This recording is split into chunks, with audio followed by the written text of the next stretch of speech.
They said Earth was very special, that it would be like trying to catch lightning in a bottle across the void to find another one, another real Earth. But then TOI 715 came along. It was such a strange and familiar system that it made us rethink everything we thought we knew about how to make a place habitable. It's not just about finding another world in the Goldilocks Zone. This is about worlds that are locked by tides and have sunsets all the time, seas that are frozen and hide alien life, atmospheres that are filled with auroras, and orbits that don't make sense according to Newton. It's more than just math in this place. Gravity resonance is a cosmic beat that may control the rise and fall of whole ecosystems. Flares from a quiet red dwarf can either kill germs or make new ones. Where a magnetic field, or the lack of one, could make the difference between biospheres that are alive and well, and ones that are dead and quiet. The story is about worlds that are older than our Sun, but may still be full of the chemicals that come from starting something new. This is the question that no one is asking. The hints that are hidden in the quiet. We are now on the cutting edge of alien science. Here, Earth 2.0 doesn't look anything like Earth, and the more we look, the stranger the universe may be than we can handle. The red dwarfs we ignored, and why they're our best bet now. Researchers looked for exoplanets that could support life for many years, but they only found steady yellow dwarf stars like our Sun. These stars seem like the right Goldilocks hosts. These stars are bright and easy to guess what will happen. Their livable zones are a good distance away, about where Earth is in our own solar system. To find another Earth, look for another Sun. It was an easy but sensible place to start. But as technology improved our ability to see into the universe and our tools for observing it grew older, a surprise discovery came to light. The best options for Earth 2.0 might not even circle stars like the Sun.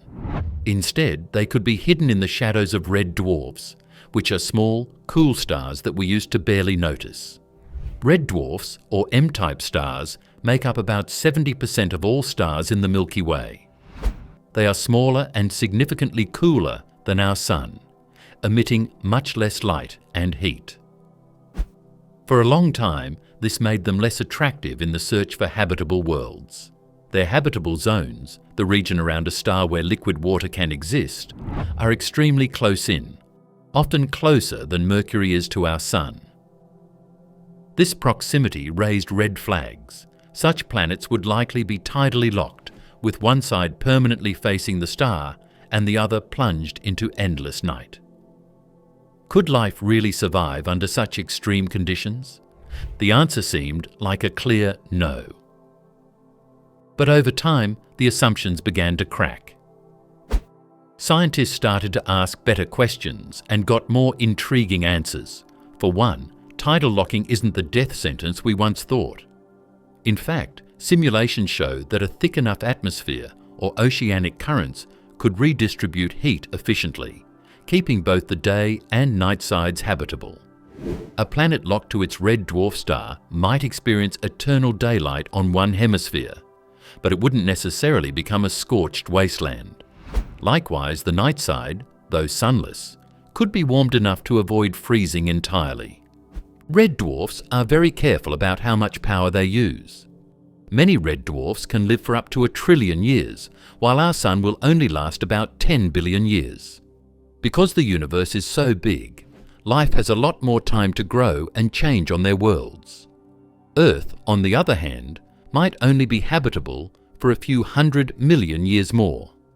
If you're a smart society trying to decide where to settle down or look for life, it makes statistical sense to bet on red dwarfs. TOI 715, the star at the center of our story, is a red dwarf.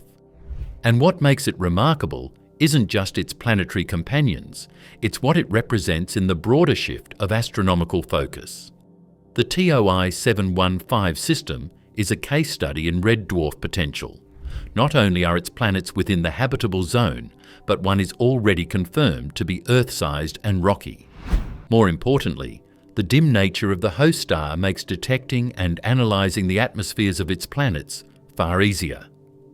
When a planet passes in front of a red dwarf, it blocks out a larger percentage of starlight than it would with a brighter sun-like star. This amplifies the transit signal and makes features like atmospheric composition more discernible. The unique properties of red dwarfs extend to planetary formation as well. Many red dwarfs seem to host tightly packed planetary systems with multiple terrestrial worlds, a configuration that could encourage panspermia, the theoretical transfer of life between planets. If one planet develops life, it's not inconceivable that meteor impacts could seed neighbouring worlds, spreading biology across an entire system, like dandelion seeds on the wind. Of course, red dwarfs aren't without their flaws. They're notoriously tempestuous in their youth, blasting planets with powerful solar flares that could strip away atmospheres and irradiate surfaces. However, not all red dwarfs are equal. Older, quieter red dwarfs like TOI 715 enter a stable phase where flare activity declines, making their planets more hospitable. And even for flare-active systems, a strong magnetic field or a dense atmosphere could provide natural protection. This realization has fundamentally changed the search parameters for missions like TESS and JWST. Instead of focusing solely on sun-like stars, astronomers now prioritize red dwarfs, particularly the older, quieter ones. Not only are they more abundant and long-lived, but their planetary systems are also easier to detect and characterize. They are no longer the cosmic background noise, they are now the main event. The strange orbits of TOI 715 and its twin planets. Astronomers were interested in more than just the planet's sizes and temperatures when they found the system around TOI 715. They were also interested in how they moved. Their circles were surprisingly smooth, but slightly off-center in a way that hinted at more complex dynamics. The system is held together by a red dwarf star about 137 light-years from Earth. It has at least 2 rocky exoplanets. TOI 715b, which is a proven super-Earth in the habitable zone, and a possible second Earth-sized planet that is even closer. These planets move around their mother star in a beautiful and strange gravitational dance that could reveal secrets about how planets form, how they move, and even about the possibility of life in the long run. TOI 715b completes a lap around its star every 19 Earth days. Its potential sibling, not yet fully confirmed, seems to orbit even closer in. This compact configuration is common among red dwarf systems, but what makes TOI 715 particularly interesting is how regular and slightly irregular the spacing appears. The planets aren't locked into a perfect resonance like some other tightly packed systems such as TRAPPIST-1. Instead, their orbits are almost resonant, hinting at a dynamic past filled with gravitational pushes and pulls. This near resonance might be a fossilized imprint of how the planets formed and migrated inward during the system's youth. This is important because orbital resonance, which happens when planets finish their cycles in exact ratios like 2:1 or 3:2, is more than just a pretty pattern. It shows how a solar system is put together and how stable it is. Resonances can stop crashes, make tidal heating happen in a regular way, and even make an area more habitable by keeping orbits stable over time. The planets in TOI 715 seem to flirt with resonance without fully committing. This suggests that they may have been in a tighter shape before gravity pulls pushed them slightly out of place. Some people compare these orbital echoes to fingerprints that were left behind by early chaos. Why does this subtle orbital wobble matter for life? Because planetary motion isn't just about geometry, it's about environment. Slight deviations from circular orbits, known as eccentricities, can drive tidal heating, impacting a planet's internal geology. Tidal forces from the star, or even from each other, can knead a planet's interior, fueling volcanoes, plate tectonics, and the recycling of essential elements like carbon. Earth's own habitability is deeply tied to such geological churn. A planet that's too still may stagnate. One that flexes just enough may remain vibrant for billions of years. The temperature is also a problem that needs to be solved. Even though TOI 715b is very close to its red dwarf star, it is still in the habitable zone because the star is not very bright. But because of the way its orbit is shaped, it could have seasons with much harsher heat and cold than Earth's, unless it has an atmosphere to protect it. If the second planet is proven to exist and its path through space is better known, we could start to make models of how their gravitational pull affects long-term temperature cycles. Even small changes in orbit could cause ice ages, greenhouse gas emissions, or ocean waves that are so strong they change the very structure of the surface. These orbital oddities also affect how we detect and interpret data. The timing of each planet's transit, when it passes in front of its star, can shift slightly due to the gravitational tug of its neighbour. These transit timing variations, or TTVS, are often used to detect unseen planets or measure their masses. In TOI 715, TTVs are already hinting at a complex relationship between the two worlds. If confirmed, the second planet's gravity might be tweaking TOI 715b's schedule ever so slightly, giving us a window into the invisible mechanics of their shared orbit. There's also a philosophical and practical implication to all this: stability. When we search for habitable planets, we're not just looking for a good atmosphere or temperature. We're looking for longevity. A planet might be habitable today, but will it remain so for millions of years? The strange but stable orbits in TOI 715 suggest that this system may be built to last. Unlike more chaotic systems where planets are flung out or crash into their stars, TOI 715's layout seems durable. That's good news for any hypothetical life trying to get a foothold. We might discover that TOI 715 is a kind of cosmic sweet spot, not too crazy, not too boring, as we improve our models and gather more data. Even though its planets don't spin perfectly in sync, they keep disasters from happening. They don't scream to get your attention, but if you listen, they'll tell you stuff. In a galaxy full of chaos, this kind of calm consistency is very valuable. It could be the kind of place where life can grow, not against chaos, but just right in the middle of it. Tidal locking and the alien weather on Earth-like worlds. Imagine that you are on the surface of a world far away and the sun never moves. On one side of the world, it is always sunshine because it is directly under a star that never goes out. On the other side is a never-ending night that is stuck in darkness. This is not science fiction. It's likely true for many exoplanets the size of Earth that circle red stars, including TOI 715b. Tidal locking is the name of this effect, and it completely changes how we think about life, weather, and temperature on faraway worlds that are like Earth. Tidal locking occurs when a planet's rotation period matches its orbital period. Just as our Moon always shows the same face to Earth, a tidally locked planet always presents one hemisphere to its star. For planets orbiting close to small, cool stars like TOI 715, tidal locking is almost inevitable due to strong gravitational forces. And while this might sound like a death sentence for habitability, one side boiling, the other freezing, the reality is more nuanced and in some ways even promising.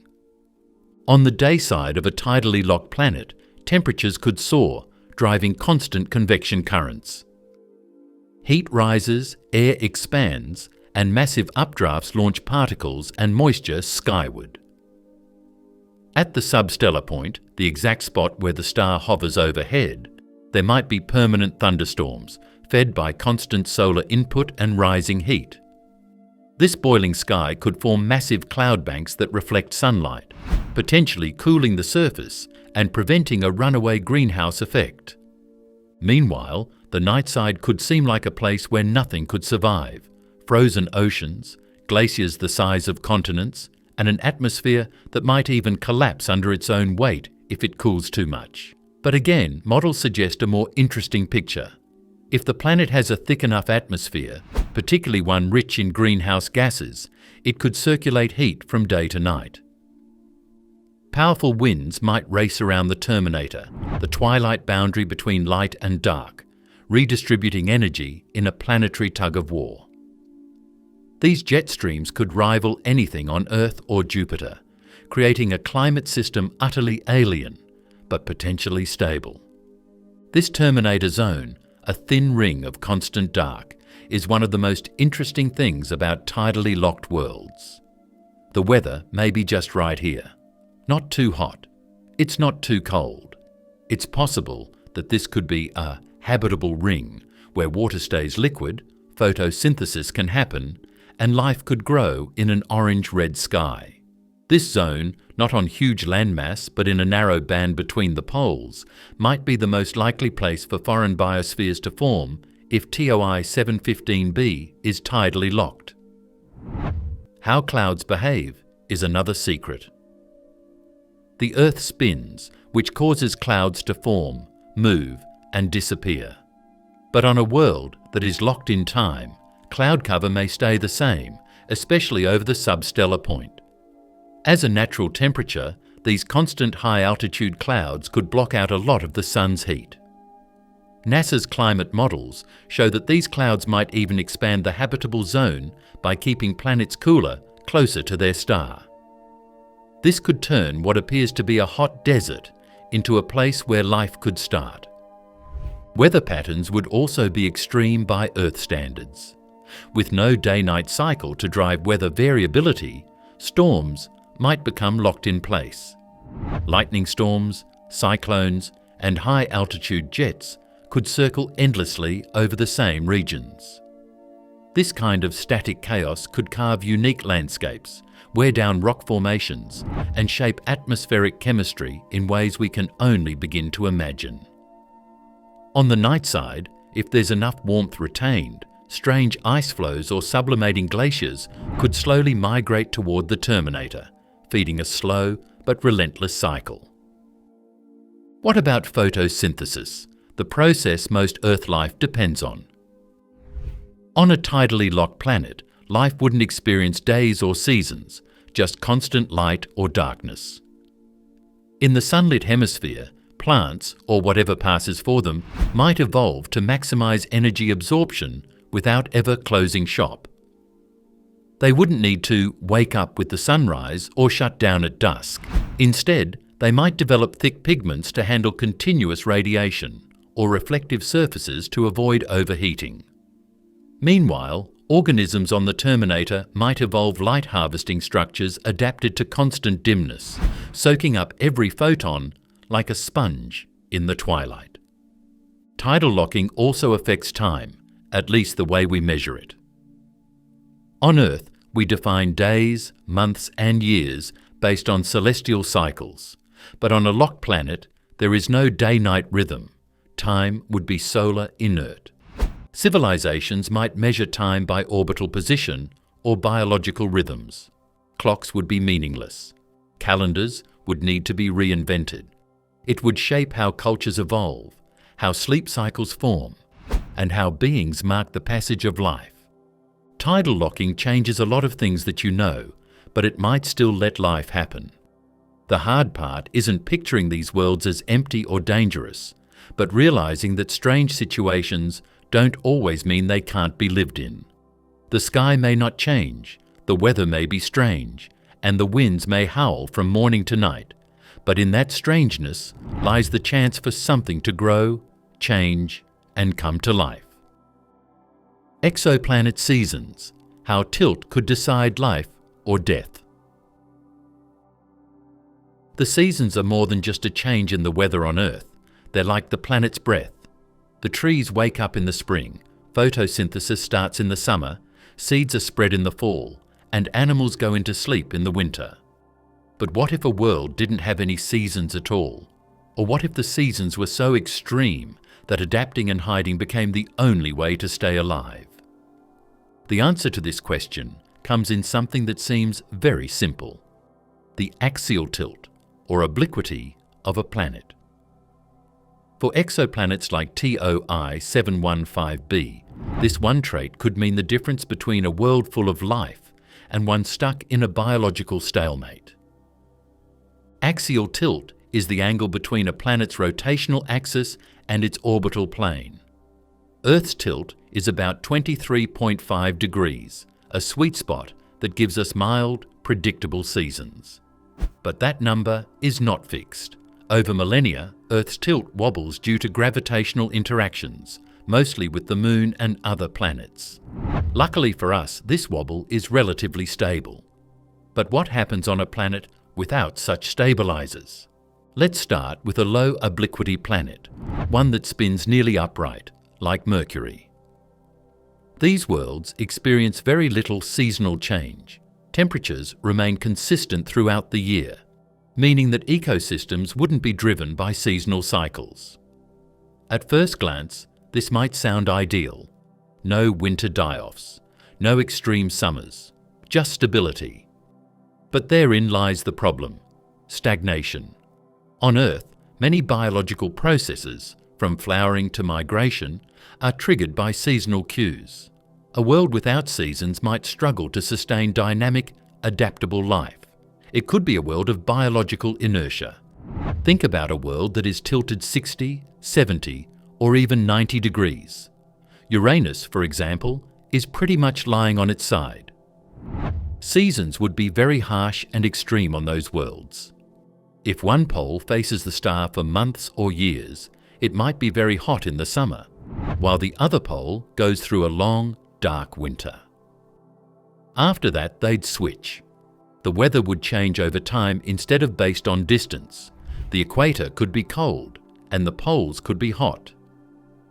Ecosystems would have to become very tough or change with the seasons in ways we have never seen before. Exoplanets in this group of high obliquity ones may have big changes in their weather. Oceans can dry up and then freeze. It's possible for ice caps to form, melt, and form again at odd times. The planet's climate could crash if it doesn't have a thick atmosphere or busy geology to keep these changes in check.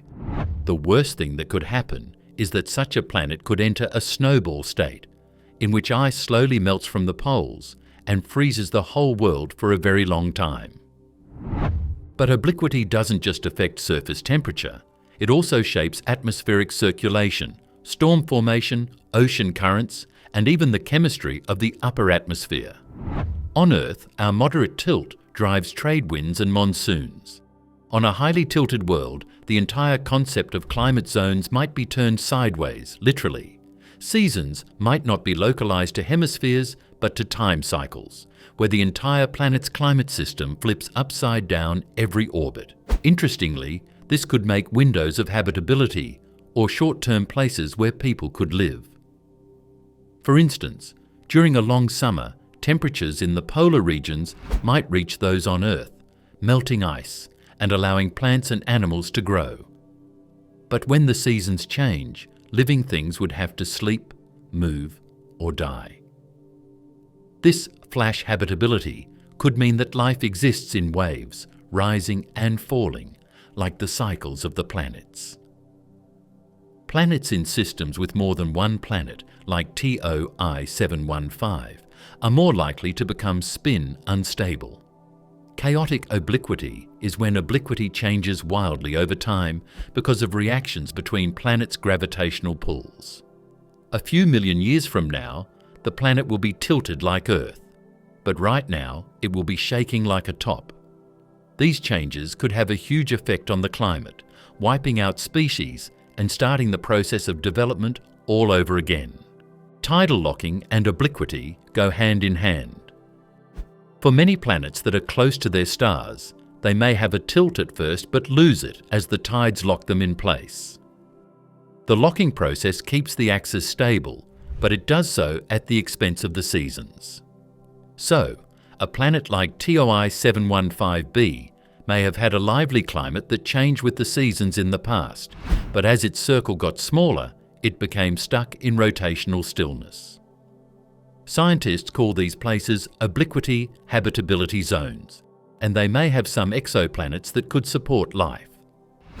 These tilt bands have yearly changes that are neither too mild nor too extreme. New computer models of the climate show that planets tilted moderately to strongly, up to 45 degrees, might be able to spread heat around the world more evenly, especially when there isn't strong air circulation. To put it another way, some tilt might not only be possible, it might be essential. So how do we detect the tilt of an exoplanet light years away? It's incredibly difficult. We can't see a planet's axis directly, but we might infer it by analysing seasonal variations in reflected light or by detecting asymmetries in atmospheric composition as a planet orbits its star. These are subtle signals, and we're only beginning to understand how to interpret them. Axial tilt is a cosmic coin flip that has huge effects in the end. It has the power to keep a world stable, destroy it, or turn it into a biological clock that beats to the beat of its star. Does it have the right temperature? Isn't the only question for Earth 2.0. It's, does it change over time, and how quickly? The hidden signal. What transit timing variations might be telling us? In space, where everything is empty, you don't always need words to talk to each other. From time to time, it shows up as a wobble or halt, a pause in the beat of a planet going around its star. Transit timing variation, TTV, is the name of this effect. It may seem like a small observing quirk, but it's one of the most subtle and powerful tools scientists have for finding things that can't be seen. These small differences in when a planet should transit could reveal not only secret exoplanets, but also the gravity dance of whole foreign systems, possibly even huge buildings or man-made effects that we don't fully understand. To understand the power of TTVs, we need to revisit how we detect most exoplanets in the first place. The transit method, popularized by the Kepler Space Telescope and now advanced by missions like TSS and JWST, works by detecting the faint dip in a star's light as a planet passes in front of it. If that planet orbits consistently, we expect the dips to occur like clockwork, every 10 days, 20 days, 100 days, depending on the orbital period. They do come a little early sometimes though, or a little late, not just once, but several times. Sometimes these hiccups are only seconds or minutes late, but they show that something else is going on. It's possible that a second planet is pulling on the first one, either moving it slightly forward or backward in its orbit. These are changes in travel times. They're not noise, they're signs. We have already found whole worlds whose stars don't move out of our line of sight with the help of TTVs. For instance, in systems with more than one planet, these changes in time can let one planet that is transiting know that its peers that are not transiting are there. It's like a hidden tug-of-war is pushing the planet that can be seen. And by modelling those pushes, we can figure out where they are, how heavy they are, and where they are in their orbit. Now imagine a world like Toei 715b, which has at least one other planetary sibling in the same system. If we track Toei 715b's transits with enough precision over time, we might notice subtle changes, wobbles, delays, accelerations. These signals could confirm the mass of the planets, since gravity causes the shifts, hint at orbital resonances, such as a 2-to-1 or 3-to-2 resonance pattern, or even suggest something stranger, the presence of moons. Exomoons can produce TTVs too, or massive structures orbiting nearby. The possibility of fake signs being built into transit times is a very strange consequence. Some theoretical SETI experts think that an advanced society could change a planet's orbit or make structures in orbit that cause predictable TTVs as a beacon. It's kind of like Morse code up there.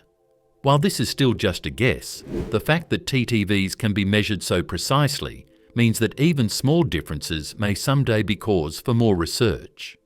But even if you don't believe in alien intelligence, TTVs are still very useful for science. One reason is that they let us figure out a planet's mass without just using radial velocity methods, which can be hard for small or faraway planets. When two or more planets in the same system are watched, their pull on each other shows how heavy they really are, which lets us guess their makeup and density. Should we think of TOI 715b as a small Neptune with a thick gas shell, or as a rocky world like Earth? The answer might be hidden in the plan for its travel. Moreover, TTVs help reveal the dynamical stability of exoplanet systems. Are the orbits stable over billions of years, or is the system teetering on chaos? In some simulations, even small variations in orbital spacing can trigger long-term instability, leading to planetary collisions or ejections. These kinds of gravitational dynamics could determine whether a planet remains habitable or suffers catastrophic orbital changes over time. And then there's the possibility of resonant chains, multiple planets locked into harmonious orbital patterns, like the TRAPPIST-1 system. In such configurations, the timing of one planet's transit can predict the others with astonishing accuracy.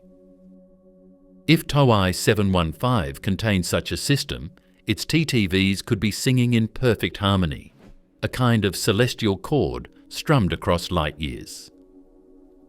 The James Webb Space Telescope, with its unprecedented precision, is opening a new frontier in TTV studies. For a system like TOI 715, it could detect variations as small as a few seconds, which may indicate non-transiting Earth mass planets, or even subtle gravitational perturbations from exomoons or asteroid belts.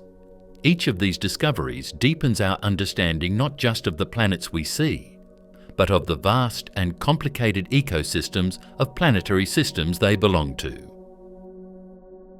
Thermal emissions from TOI 715, whispered clues in the dark. When we can't see a world but feel its heat, what does that mean? Watching sunlight dip, flash, or change is how most exoplanets are found, but thermal emissions are another type of signal that can be seen. These are the weak infrared glows that planets give off just because they are hot or cold. The planet TOI 715b circles a red dwarf star at a distance that might be good for life.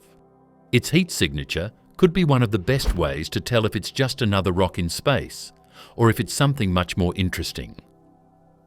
Thermal emissions tell us a lot more than just how hot a planet is. They can whisper secrets about atmospheric composition, cloud cover, surface pressure, and even whether greenhouse gases are trapping heat like they do here on Earth.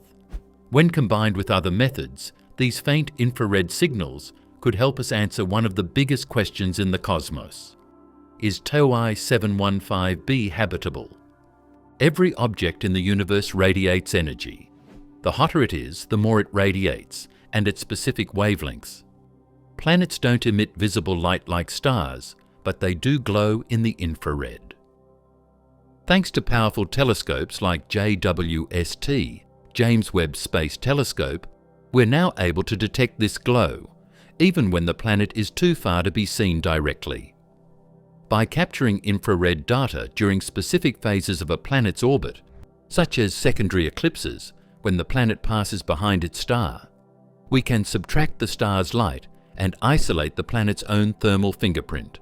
They can use this method to compare the temperature of TOI 715b's day side, the side that faces the star, and its night side, the side that is in shade. If the temperatures are very different, it could mean that there is no atmosphere at all, since heat isn't moving around. But if the temperatures are more evenly spread, it could mean that the planet has a thick atmosphere that can spread heat around it and maybe even support life. It's not just an idea. We've already done this with worlds made of fire and hot Jupiters, but now we're using this method for the first time on small, rocky, warm exoplanets. And TOI 715b is a great goal. We can see multiple thermal emission events over the course of a year because it moves close enough to us. This gives us a clear picture of how it breathes, stores heat, and communicates with its star. But it's even more interesting when you look at the different colours of that heat. Infrared spectra can show the shapes of certain molecules. Wavelength changes like dips or jumps could mean that carbon dioxide, methane, water vapour, or even strange gases like sulfur dioxide are present. These all tell various stories. CO2 could mean that there is volcanic action or a warming effect. The presence of water mist suggests that there is humidity and a possible natural cycle. If there is a lot of methane and no CO2, it might even be a sign of living processes. We do need to be careful though. It's not easy to see thermal fingerprints. They can be hidden by clouds, and star spots on the host star can copy or cover up the signal. That's why thermal data needs to be analysed along with studies of reflected light and transmission spectra from main transits. But when all the data comes together, it makes a three-dimensional picture of a strange world that wasn't made from pictures, but from dark patterns.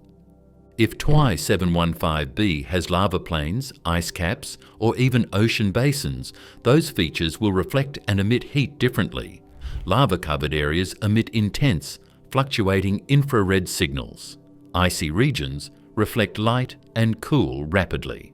And oceans, if they exist, can produce a thermal signature that shifts with seasons, rotation, and weather. We might even be able to detect hurricanes or storm systems by watching how thermal patterns evolve. And then there's the possibility of artificiality. Though highly speculative, some researchers have considered whether thermal emissions could reveal megastructures or technological activity. A planet with enormous solar collectors, artificial heat redistribution, or atmospheric manipulation might give off strange thermal signals, either too uniform or pulsing in unnatural ways. If TOI 715b's heat doesn't match its expected orbit and stellar flux, we may be forced to ask weirder questions. But even without resorting to science fiction, the implications of TOI 715b's thermal glow are profound. If we find a relatively even heat distribution, trace gases like methane and CO2, and seasonal thermal patterns, we're not just staring at a rock in the sky. We're peering into the heartbeat of a living world, a planet with warmth, movement, and maybe even weather systems of alien complexity. The mystery of synchronized planets in distant systems. Out there, in the space between the stars, there is a beat. A lot of light years away, planets are dancing to it, moving around in perfect time, like clocks in space that keep beating in a pattern that is too exact to be random. These are planetary systems that work together, and they may be the key to understanding how strange worlds are born, how they change over time, and how they might even grow life. We often think of planetary orbits as chaotic. After all, the early solar system was a demolition derby of colliding rocks, migrating giants, and ejected debris. But in some exoplanetary systems, especially those around red dwarf stars, we're seeing something almost eerie: planets orbiting in resonance chains. This means their orbital periods are related by simple ratios, like 2:1 or 3:2. For every orbit one planet makes, the next one might go around exactly twice or 3 times. And it's not just one pair, entire systems are ticking in lockstep. TRAPPIST-1 is a great example because it has 7 planets about the size of Earth, and some of them are in orbital resonance. But TOI 715 and other systems like it might have the same characteristics. These synchronizations aren't just interesting mathematical facts, they're proof of how things formed. A ring of gas and dust used to circle the star. They tell us about the paths of planets as they moved around and pushed each other into place. And they talk about the handshake of gravity that keeps everything stable for billions of years. Orbital resonance makes things predictable. Predictability also leads to security, which is a key part of being able to live in a place. When planets are in fixed orbits, their gravity pulls are less unstable, Their weather is not as likely to change quickly. The atmospheres of them aren't taken away. If there are moons, they stay connected. When planets are in sync, it may mean that the space between them is calm enough for life to develop. But how do these synchronized systems form? Most models suggest that planets form farther out from the star, then migrate inward through the protoplanetary disk. As they move, they interact with one another gravitationally. If conditions are just right, meaning smooth migration, gentle interactions, and no major interlopers, these planets can lock into rhythm. Think of them like runners on a track who find a steady cadence together. Once locked, the resonance becomes self-reinforcing. One planet tugs on another at regular intervals, stabilizing the whole group. This also brings up an interesting question. What happens when the beat stops? In some systems, there is proof of broken resonance chains, which means that a planet was thrown out, hit, or moved too quickly. In those situations, we might see environments that are more unstable, more asteroids hitting the Earth, or temperatures that change all the time. If Tidal 715 used to have a resonance chain but lost it, it might be in an unstable phase right now. It might still hum to that old beat though. Interestingly, these orbital resonances can also produce transit timing variations, TTVs, subtle changes in the exact moment a planet crosses in front of its star. This is incredibly useful to astronomers because even if we can't see a planet directly, its gravitational tug on its neighbours reveals its mass, orbit, and even hints of atmosphere. The synchronized dance becomes a diagnostic tool, allowing us to weigh planets from across the galaxy. It's also possible that synchronized systems will help find exomoons, since the regular motion of planets lets scientists see small, steady changes that could be caused by a moon's gravity. Some scientists think that these systems might even have shared magnetospheres or linked weather patterns, especially if the planets are close enough for their star winds to affect each other. Could coordination be made to happen? There is a chance that it could happen, but it's not a sure thing. If we ever find a system with time that is too good to be true, like 10:1 ratios or patterns that match prime numbers, it could mean that someone is watching over it. Syncing is, after all, a way to store data, like the beats in a song or the pulses in a beacon. Orbital resonance would be a quiet but constant sign for a technologically advanced society that wants to send a message across time. But even without aliens, the beauty of resonance is awe-inspiring. It shows that the universe at its grandest scale can still produce harmony. Tidal 715 and its sibling planets may be locked in a cosmic song that's been playing for billions of years. And if we listen carefully enough, using light curves, spectral shifts, and TTVs, we might begin to hear the rhythm too. Exoplanet auroras, a new way to detect magnetic shields? Imagine being on the dark side of a world that is very far away. Green and pink bands of light twist and shimmer across the sky above you. You're not making this up. It's not a dream. It's an aurora, like the northern lights on Earth, but it might be much brighter and can be seen from light years away. It's more than just a pretty light show. It might be one of the strongest signs that a planet has a magnetic field around it, which could mean the difference between life and death.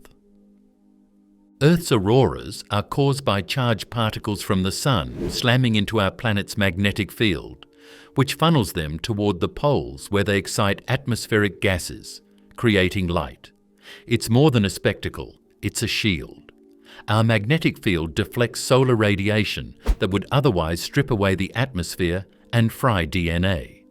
It's no exaggeration to say, without a magnetosphere, Earth might never have developed life as we know it. Now consider exoplanets, especially those orbiting active red dwarfs like Tidal 715. These stars emit powerful stellar flares, ultraviolet radiation, and constant solar wind. Without a magnetic shield, an Earth-like planet would have its atmosphere blasted away in a cosmic blink. That's why detecting an exoplanetary magnetic field is such a big deal. It doesn't just tell us the planet is geologically active, it may be habitable. What's wrong? Magnetic fields don't really make a fuss about themselves. From light years away, you can't see them directly. But auroras. Auroras are the bright signs that magnetism is at work. Recently built radio and telescope stations have picked up low-frequency radio bursts coming from brown dwarfs and maybe even exoplanets. These bursts look a lot like radio signals from Earth's auroral region. A KR, auroral kilometric radiation, is the name of the steady hiss that comes from Earth's magnetic field and goes into space. If we can pick up similar signs from other worlds, it will be like hearing the magnetic shield's heartbeat. Some scientists are already building observatories to search for these signals. The Square Kilometre Array, SKA, and other next-generation radio telescopes may be able to detect auroral emissions from nearby Earth-sized worlds within the next decade. That would be a game changer. Rather than guessing about interior dynamics, planetary spin, and conductivity, we'd have direct evidence of magnetospheres. And that means we could prioritize those planets for follow-up observations in the search for life. There's also another angle, the color and composition of the auroras themselves. On Earth, auroras are mostly green due to oxygen, with occasional reds and purples from nitrogen. But on a planet with a different atmosphere, say methane-rich like Titan, or sulfur-heavy like Io, the auroras might glow blue, orange, or even crimson. These spectral fingerprints would tell us what gases are present and whether the planet has a stable, layered atmosphere capable of supporting surface life. And the scale. Earth's auroras stretch thousands of kilometers, but on an exoplanet with a stronger magnetic field or more intense stellar wind, they could span an entire hemisphere, shining so brightly they might be visible in optical wavelengths. Imagine pointing a space telescope at a dim star and seeing a faint, fluctuating glow arcing over a planet. That's not just light, it's a flare of hope for habitability. There is, of course, a catch. Some auroras could be false alarms. A planet that is too close to its star might have too much magnetic charge, which could cause huge auroras, but it might also be too hot or locked in place by the tides to support life. Others may have auroras caused by moons or reactions with space junk. Finding auroras isn't enough then. To make sense of the light, we'll need information about the spacecraft's path, its temperature, and the atmosphere. The search for Earth 2.0 is still made more interesting by auroras. They don't stay the same like a range, or be hard to find like a biosignature. They change over time, are beautiful, and could get very loud in the radio range. They tell us a planet is alive, not biologically, but geophysically. People say, "I have a heart that beats and a shield against the chaos of space." The night side of a distant world. Permanent darkness or alien glow. Earth only has night for a short time as it spins away from the sun and then back again. But night isn't a phase on a lot of exoplanets, especially those that circle close to red stars like TOI 715. It's a sentence for life. These worlds are tidally locked, which means that one side always faces their star and the other side stays dark forever. What does it do on the far side, where it never gets light? Is it still, frozen and dead? Or maybe it has its own light shining through it. A world that is locked in tides looks hopeless at night. Without sunshine, temperatures can drop hundreds of degrees below zero, which can freeze the air solid and turn the seas into ice that is as hard as rock. People often think that life, if it exists at all, must be close to the terminator zone, which is the thin line between light and dark. But this assumption is slowly being called into question by models and strange, indirect findings. The key is in how a planet's atmosphere moves around. The world doesn't ignore science just because one side is lit up and the other isn't. On the day side, hot air rises, cools, and runs toward the night side, where it sinks and goes around again. In models with a thick atmosphere, this pattern of flow can spread heat across the planet, making the cold side of the planet less cold at night. If there are enough greenhouse gases or a thick enough atmosphere, the night side might be able to keep things mild, but there would be no sunshine. In some simulations, the night side becomes a reservoir of volatile gases, water vapor, methane, carbon dioxide, that condense and cycle into the atmosphere. These compounds, under the right conditions, can create cloud layers that trap heat or even reflect faint infrared emissions back to the surface. This means that the night side might not be pitch black. It could have its own dim infrared twilight, a haze of heat sustained by thermal feedback loops. Even more intriguing, some scientists are now hunting for evidence of bioluminescence or auroral phenomena on the dark sides of these worlds. On Earth, countless marine organisms emit light in the deepest parts of the ocean, where sunlight never reaches. If life evolved in the perpetual darkness of an exoplanet's night side, it might evolve similar traits, not just for survival, but for communication, hunting, or even symbiosis. There's also the chance of geological light. Think about volcanoes, not just one or two, but huge networks of lava flows and geothermal hotspots that light up the ground. A close moon's tides or an elliptical orbit that is very unstable could cause enough interior friction to keep tectonic action going all the time. It brought burning magma, superheated geysers, and lightning storms that set mineral-rich clouds on fire. An infrared telescope might see the night side as dark, but it could be full of heat signatures, which are pulses of energy that point to a complicated, changing world.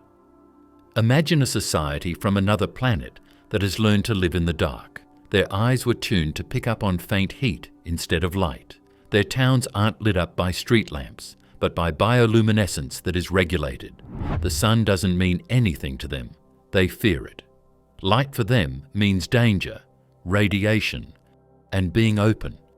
Their stories are based on the stillness and quiet of shade, and they live their lives under a sky where the stars never move. We'd think that kind of world is terrible.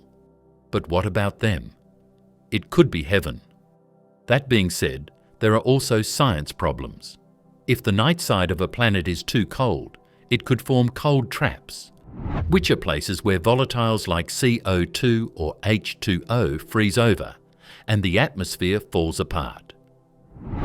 This means that the Earth has to keep just the right amount of energy to keep the dark side living without freezing it over. To see these conditions from Earth, you have to look for thermal phase curves, which are tiny changes in light that happen as the planet goes around its star and different sides come into view. Some worlds' infrared emissions are already being looked at by the James Webb Space Telescope to see if a night side is really dead or quietly burning. The role of methane and ethane lakes on cold Earths. When we think of a world where people could live, we automatically picture something warm, like blue lakes, lush woods, and water that flows easily. Astrobiologists are now looking into a much stranger idea though. What if a planet doesn't need water at all? What if, instead of Earth's salty H2O oceans, life has grown around lakes of methane and ethane? These are the same chemicals that we use to make fuel here on Earth. We've seen this already in our own solar system. Titan, Saturn's largest moon, is the only known celestial body aside from Earth with liquid lakes on its surface. But Titan's lakes aren't filled with water. They're filled with methane and ethane, hydrocarbons that are gas on Earth, but behave like liquids in Titan's brutally cold, minus 180 degrees Celsius climate. The existence of these lakes, alongside methane rain and weather cycles, has revolutionized our understanding of what makes a planet, or a moon, geologically and chemically dynamic. Now picture a big, hard planet orbiting a red or orange dwarf star in a similarly cold zone where water never freezes. Methane and ethane would be like water on that world. They made the weather and shaped rivers and mountains. A hydrocarbon cycle would take the place of the idea of a hydrological cycle. In this cycle, clouds are made of methane vapor, rain falls in oily drops, and lakes bubble slowly under an orange sky. The unique chemistry of water is what makes life possible. It absorbs nutrients, moves them around, and keeps cells working. There is more than one molecular model, though. Some scientists think that life that runs on methane might have very different chemistry, with cell walls made of small molecules that can stay stable in settings with hydrocarbons. This made-up life wouldn't need oxygen to breathe. Instead, it might depend on acetylene, hydrogen, or strange redox processes that don't happen on Earth. These so-called cold Earths are now becoming more than science fiction. Observations of exoplanets in distant low-energy star systems have identified numerous candidates with surface temperatures well below water's freezing point. If they have atmospheres rich in methane or nitrogen and sufficient pressure, methane lakes could naturally form, especially in polar regions or low-altitude basins. The James Webb Space Telescope may be able to detect spectral fingerprints of such compounds in reflected light, especially when planets pass in front of their stars and their atmospheres absorb starlight. But detecting a lake of methane from dozens of light years away isn't easy. Scientists look for infrared signatures of liquid surfaces, such as flat areas that reflect light differently from rocky or icy regions. They also analyze thermal variations. A lake warms and cools more slowly than solid ground, and this can reveal itself as tiny shifts in brightness over time. It's a subtle science, but one that's gaining momentum. Planetary albedo, which is the amount of light a world reflects, could also hold hints. Methane lakes are darker than ice or rock, and they might change how much light a world reflects generally. If we find an exoplanet that is colder than predicted and has an albedo that is surprisingly low, it might not be a dead, rocky shell. Instead, it could be a cold world with a dark, shiny surface that is covered in lakes of liquid natural gas instead of water. That kind of planet would look very strange. Carbon-based pollutants could turn the sky orange or pink. Hydrocarbons would smell like the wind, and the rain would fall slowly and thickly, like syrup drops. Lightning could start primeval chemistry in the atmosphere by crackling through clouds of methane vapor. Under these clouds, rivers of ethane would flow across a frozen landscape and collect in lakes that steam because the sun is so weak there. And if life exists there, it would not just be strange, it would be truly alien. Cells would need to resist extreme cold, remain flexible in non-polar solvents, and metabolize in ways we don't yet fully understand. But given the right conditions, it's possible. In fact, some researchers argue that cold methane-based life might be more stable over time than water-based life, since it exists in a slower, more chemically inert environment, shielded from the chaos of heat and radiation. Subsurface oceans on rocky exoplanets. Earth 2.0 may be hiding life below. We have often looked to the stars for surface signs when looking for life beyond Earth. Blue oceans, green land masses, and moving clouds are all things we see in the sky. As of late, though, experts have turned their attention inward. It wasn't into the stars, but into the planets. Why? Because Earth 2.0 might not show life on the surface of the next one. We may not fully understand the huge oceans below the surface because they are hidden under layers of rock and ice. We already have evidence in our own solar system. Europa, one of Jupiter's moons, is covered in a thick shell of ice, beneath which lies an ocean twice the volume of all Earth's oceans combined.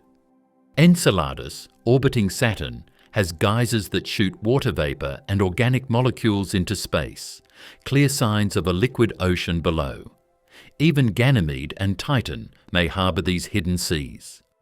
If life can exist in these frigid, sunless environments, it opens the door to a whole new category of exoplanets, the buried ocean worlds. The concept is simple but revolutionary. A rocky exoplanet, even one that seems cold, dead, or unremarkable on the outside, could be hiding a warm, liquid ocean below the surface, kept from freezing by internal heating from radioactive decay, tidal flexing, or primordial energy trapped from its formation. This ocean would be insulated by a crust of rock or ice, creating a stable environment shielded from solar radiation and cosmic threats. In such isolation, life could thrive for billions of years, undisturbed, protected, and hidden from our view. It changes everything we thought we knew about being able to live there. Astronomers used to study the Goldilocks Zone, which is the small area of space close to a star where temperatures stay just right for water to stay liquid on the surface. But worlds in the ocean below don't have to be in the livable zone. In fact, they may be far from their stars, spinning around gas giants or wandering through space on their own. They could still support life as long as there is enough heat inside. This means that worlds like TOI 715b could have oceans below their rock, even if they don't have clear signs of water on the surface or temperatures like Earth. The hard part is finding out how to find it. How would we know what's going on inside a planet light years away if it didn't have the beautiful plumes we saw on Enceladus? The answer lies in indirect clues: gravitational wobbles, magnetic fields, heat signatures, and even the way light curves during a transit. A planet with a subsurface ocean may respond differently to gravitational forces from its star or nearby planets. It may flex and contract like a sponge, releasing energy as heat, a glow we might detect in infrared. It may even exhibit a subtle magnetic field generated by the movement of salty water beneath the crust. These are needle-in-a-haystack signals, but as our telescopes grow more precise, they become tantalizingly within reach. Some scientists think that oceans below the surface may be more common than seas on the surface. After all, it's easier to keep an icy top than a thin atmosphere and water on the surface. In this way, Earth might not be the model, but rather the odd one out. We might need to look down as well as up in our search for Earth 2.0, if that's true. What kind of creatures would live in those oceans? It would depend on chemosynthesis if it didn't have sunshine, just like the extremophiles that live near geothermal vents on the ocean floors of Earth. These beings don't need light to survive. They eat rocks and gases from inside the world. It's slow, quiet, and steady, which could let complex ecosystems grow over very long periods of time. Some of them could be bacteria mats stuck to vents. Others could be free-swimming creatures that use sonar-like sensors or simple light organs to find their way. They might not show up again, but they could be there, living in complete darkness, where no one can see them or bother them. The scarcity paradox. Why are Earth-like planets so rare in our data? Astronomers used to work under a tempting assumption: worlds like Earth must be common. Because there are so many stars in the sky and the same physics rules apply to all of them, it made sense to think that Earth 2.0s would be everywhere. These little blue marbles would be orbiting in Goldilocks zones and holding seas and maybe even life. But as more information came in, mostly from powerful projects like Kepler and TESS, an odd and unsettling trend began to show.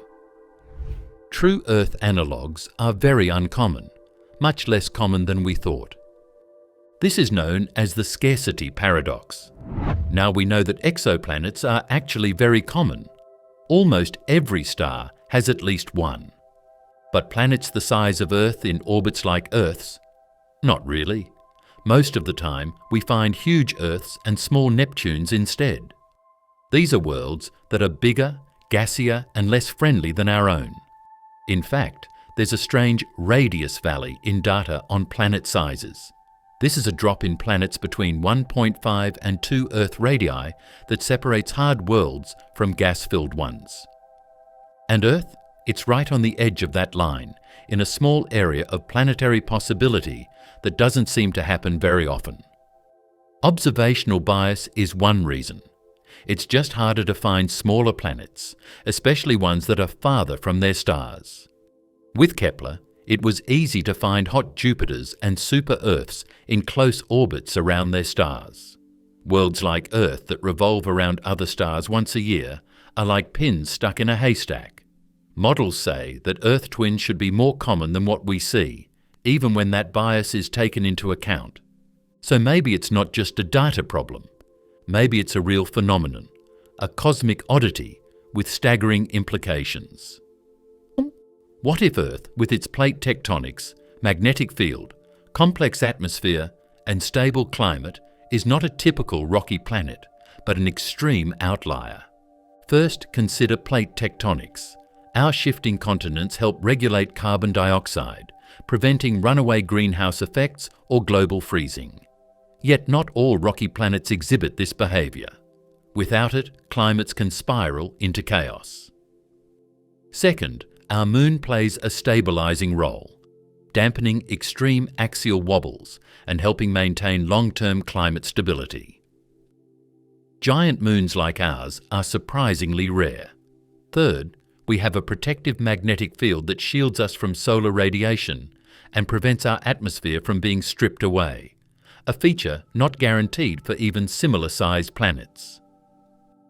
And then there's the timeline. Earth has enjoyed billions of years of relative stability, enough to let intelligent life emerge. But most planets may be volatile, suffering massive impacts, intense flaring from young stars, or catastrophic climate shifts that wipe the slate clean again and again. In this light, Earth is not just in the right place. It's been lucky, incredibly lucky, for an unbroken stretch of cosmic time. This makes some scientists wonder, are we seeing anthropic selection bias in action? Maybe intelligent observers can only arise on worlds as improbably stable as Earth, which makes our perspective hopelessly skewed. We think Earth-like planets should be everywhere, but maybe they're so rare that we're the only ones who can even ask the question. The idea that life must be ordinary is also thrown off by this. Earth may not even have the chance to exist if it is a fluke, a strange mix of accidents and quirks. They're too dry, too hot, or too cold. They may have water, but it freezes or boils away.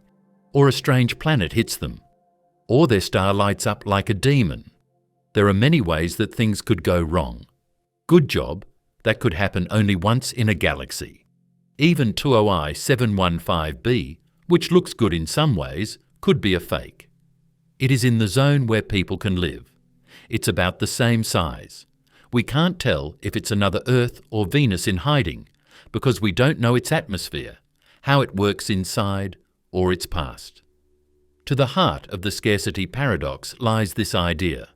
We look like a rare breed as we learn more. Stellar flares and the prebiotic lottery of life. If the sun didn't rise slowly over the horizon, imagine a world where it lashes the sky with dangerous flares that could burn up the surface, bake the seas, and remove oxygen from the air. This is what many worlds that circle red dwarf stars, which are the most common type of star in the galaxy, have to deal with every day. Nearby, these stars are wild and unpredictable, blasting their planets with strong flares of X-ray and ultraviolet radiation. From far away, they may look dim and stable. Still, many of these stars have planets in what is known as the habitable zone. This brings up an interesting and dangerous question. Can life live or even start in the blaze of a stellar flare? This is where the prebiotic lottery comes into play. The origins of life on Earth are shrouded in mystery, but one thing is clear. A series of highly specific chemical reactions had to occur, gradually building up complex molecules like RNA, amino acids, and lipids from simpler components. For these processes to unfold, Early Earth needed just the right balance of ingredients: water, energy, stability, and a bit of luck. But what happens to that delicate chemical ballet when your planet is under constant attack from its own star? Stellar flares unleash torrents of high-energy radiation. For a planet like Earth, with a magnetic field and ozone layer, most of that is blocked. But early Earth might not have had such defences. If Earth had orbited a red dwarf instead of a G-type star like the Sun, the story might have ended before it began. Without shielding, the UV radiation could sterilise the surface daily, destroying organic molecules faster than they could form. Water could evaporate, atmospheres could erode. It's a wonder any complex chemistry could survive. On the other hand, flares might also be the spark that starts a fire. New tests have shown that bursts of ultraviolet light, like those that come from star flares, can help make some of the things that life needs. In particular, UV light can start processes that make ribonucleotides, which are very important parts of RNA. Flares may help make hydrogen cyanide, formaldehyde, and other important chemicals in prebiotic chemistry through other routes. From this point of view, flares aren't just harmful, they're also helpful. They start the process that makes life possible, but only if the world can get back to normal in time. Planets that are close to red stars are very interesting and frustrating because of this. They may be hit by strong UV and X-rays, but they also have the power to move chemicals around in places where visible light is weak. The key is to be moderate. They break down when there is too much radiation. They never form if there is too little. It's like walking a tightrope in space, and the world that manages to do it might win the most amazing prize of all: life. But time is important. The youngest red dwarfs are the most busy. They send out flares that are thousands of times stronger than the strongest flares our Sun sends out. Over time, they calm down. But that first phase of flares may have already destroyed atmospheres and killed any chance of life. It's possible that planets like TOI 715b are going around stars that are still having some of these temper fits. It doesn't matter where in the habitable zone the planet is. If its atmosphere was never thick enough, or its magnetic field never strong enough to hold on, it may already be an empty husk. On the other hand, things might change. Extremophiles do best on Earth in places with a lot of radiation, like nuclear plants and deep-sea vents. Living things could change over time to dig holes in the ground under layers of rock that protect them from fires. It could also live in the seas, where the water naturally blocks radiation. Sometimes life might be able to use flares to get energy, just like plants do with sunshine. They might be able to adapt their biochemistry to work with short bursts of UV light instead of steady light. In that case, alien life might not only be able to handle star flares, it might even need them. This changes the way we think about habitability. It's no longer enough to just find planets in the right temperature range. It's about getting to know the star. Its age, activity cycle, number of flares, and magnetic field all play a big role in the puzzle. The host star of TOI 715 is a red dwarf. It might be quieter than its family members, or it might have a past of flares that cause chaos. To find out, you have to keep looking, making models, and picturing what life might be like in such an unstable home. The hidden gravity, Lagrange points and space habitats on exoplanets. There are balance points in the quiet dance of cosmic physics that you can't see. These are spots where the gravity of a planet and its star or moon cancel each other out perfectly. Lagrange points are what these are, and while they may sound like notes in a physics book, they could be the key to making a whole new kind of space habitable, not on the surface of an exoplanet, but above it, around it, or sometimes hidden from view by gravity. In every two-body orbital system, like a planet and its star, there are 5 of these special points.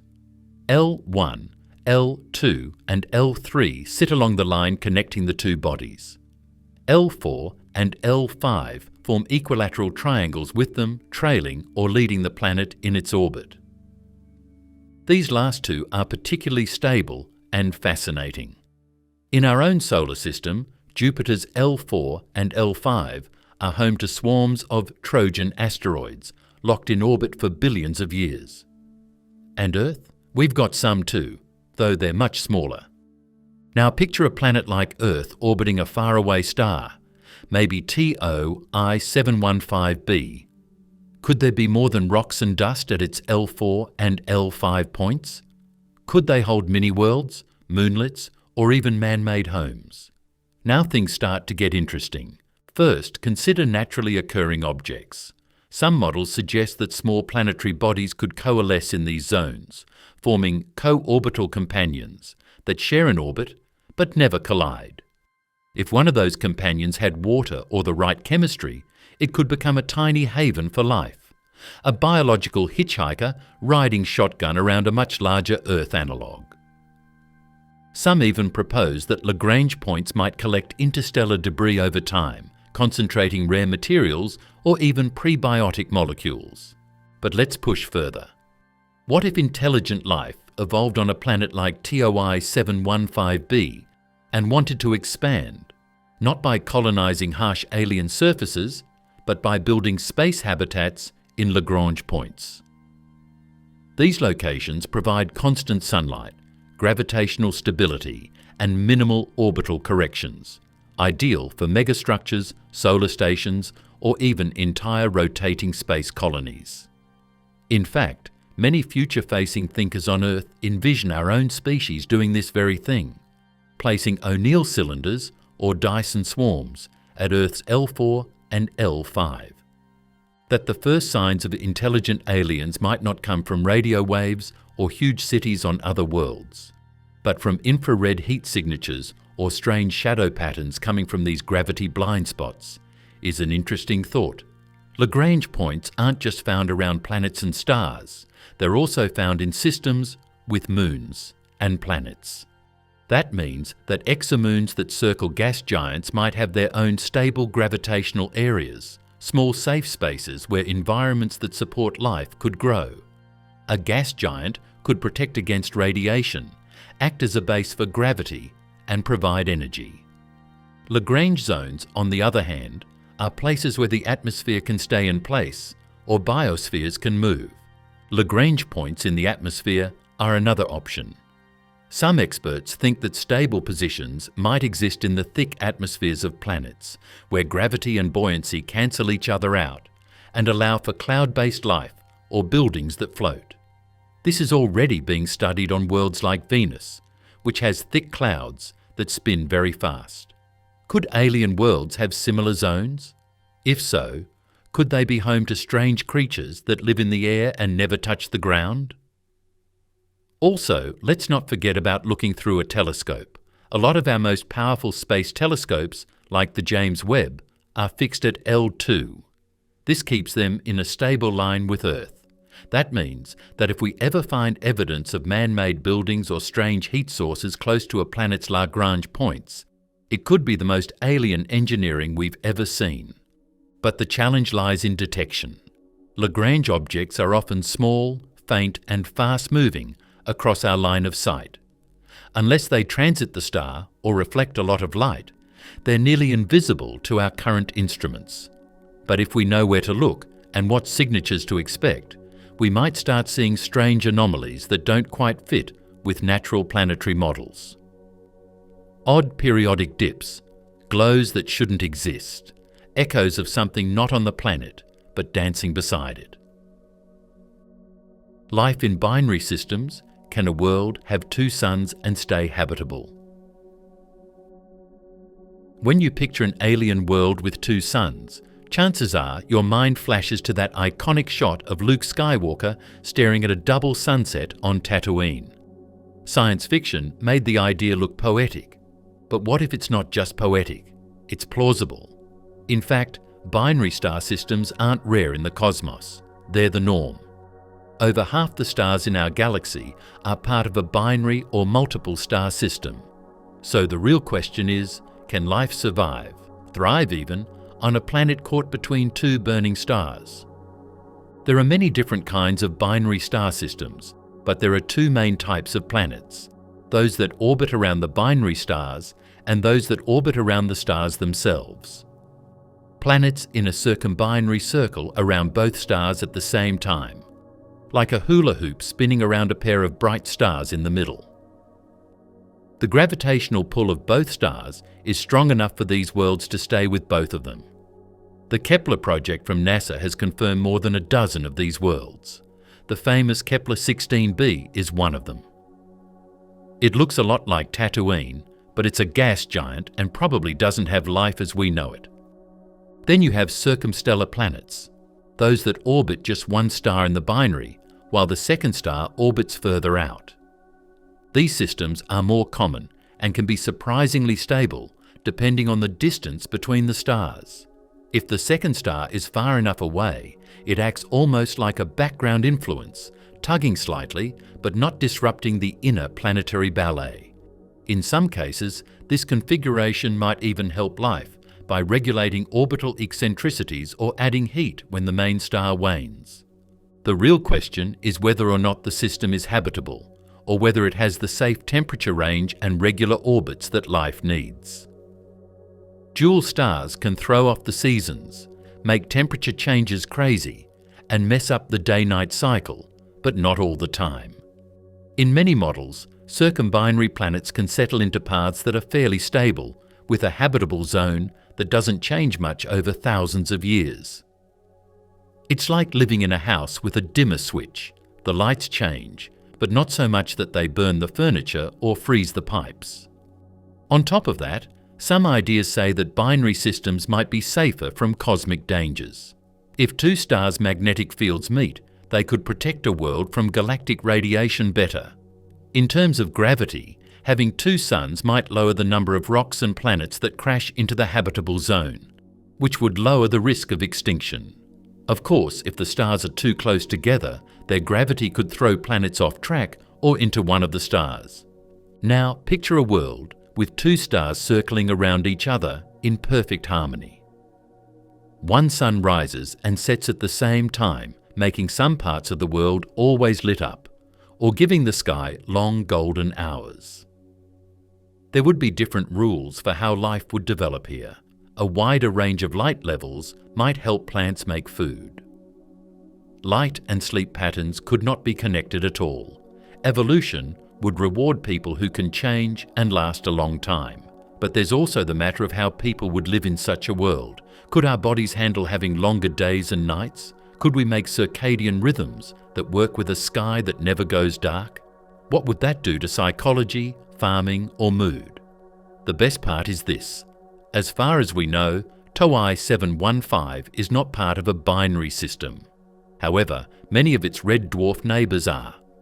More and more, the search for Earth 2.0 is moving toward low-mass stars, and a lot of them are found in pairs. That means we'll have to accept the complexity of two-star systems if we want to find planets where people can live. There's already evidence that planets in these systems may be more resilient than we assumed.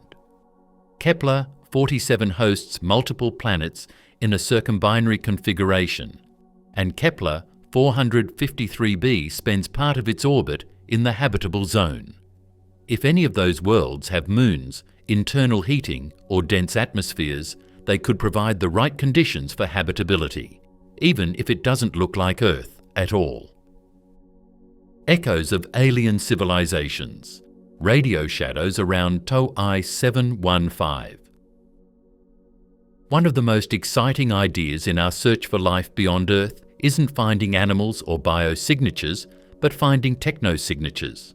These signs come from technology, not biology, and radio waves, specifically strange changes in radio emissions that can't be explained by natural events, are one of the oldest and most constant dreams in this group.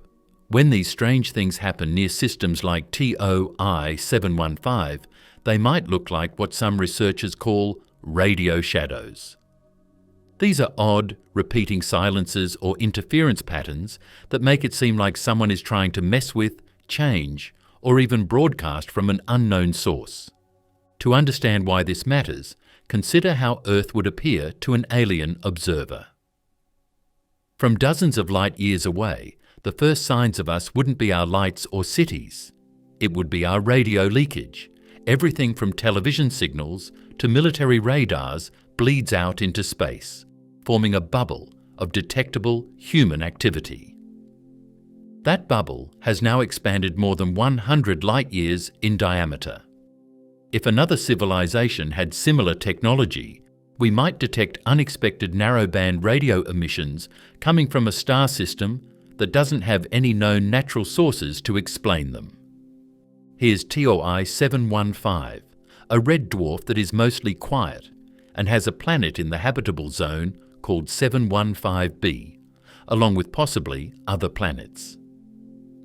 If there was a technological society there and they had created radio or microwave-based communication, we might not pick up a clear signal, but rather a shadow, a shape or lack in what should be a smooth, cosmic radio background. These shadows might be caused by advanced infrastructure, cloaking methods, or contact between planetary cities that is very close. It's not science fantasy to think of this. The Breakthrough Listen project was started in 2015 to look for signs of man-made radio waves from close stars, such as red dwarfs. Their devices can pick up a small range of frequencies that stars, pulsars, and quasars don't usually send out. Cross-checking goes crazy if anything shows up in those bands, especially if it's something that repeats, changes, or stays in one place. But sometimes the absence of expected signals is just as suspicious. For example, if a planet like TOI 715b passes between us and its star, and we observe a drop in both optical and radio light at specific frequencies, it could mean there's a radio-absorbing structure, perhaps a satellite network, or an orbital megastructure that either harvests energy or blocks emissions.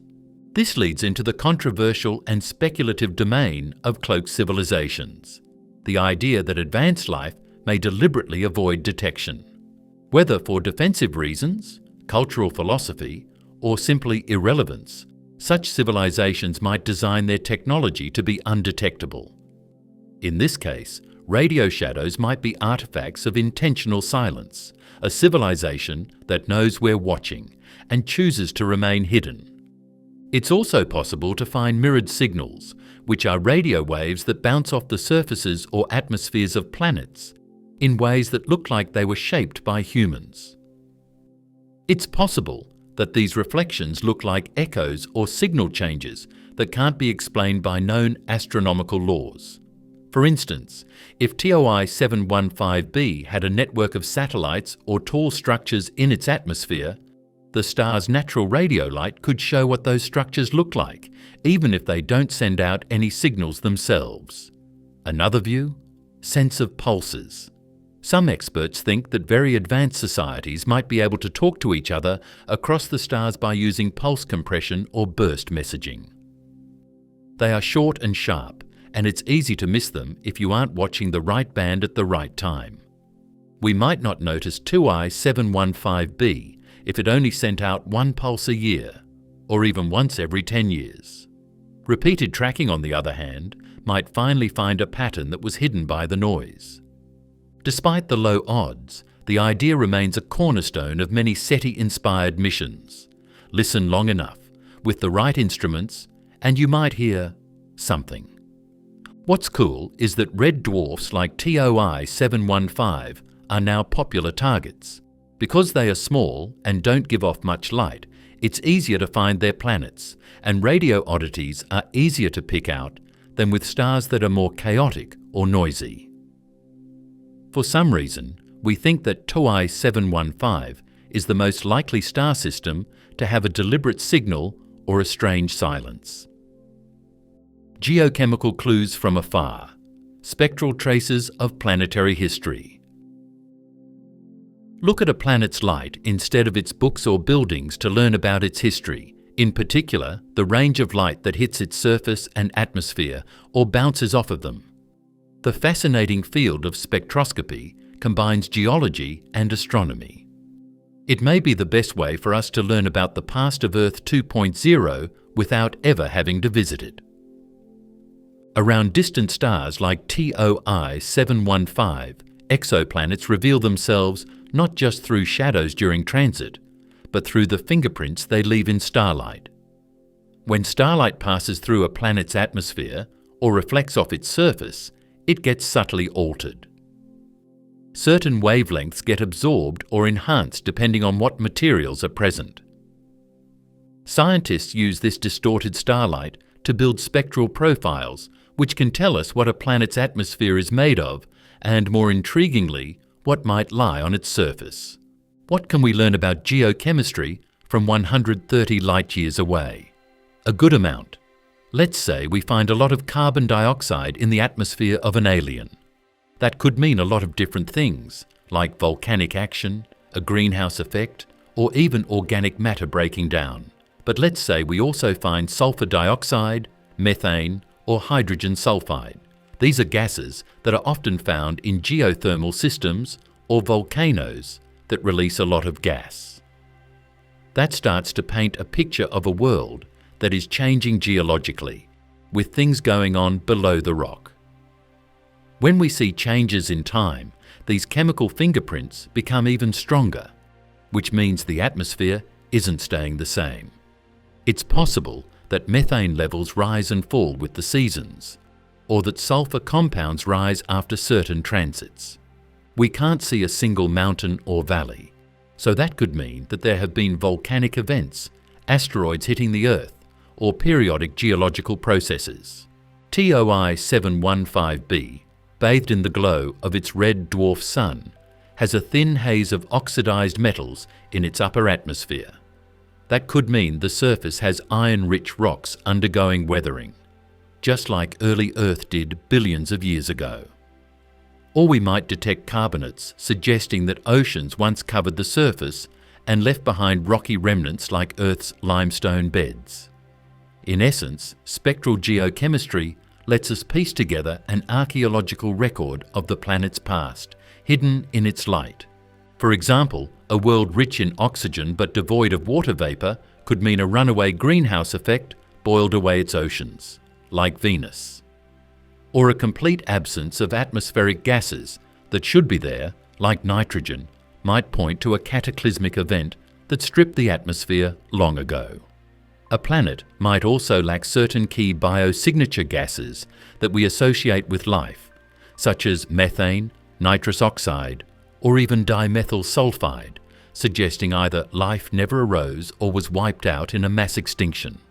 Some exoplanets may even have glassified surfaces, formed from massive impacts or volcanic flows that cooled rapidly. These glass planes could reflect light in very specific ways, hinting at a chaotic past.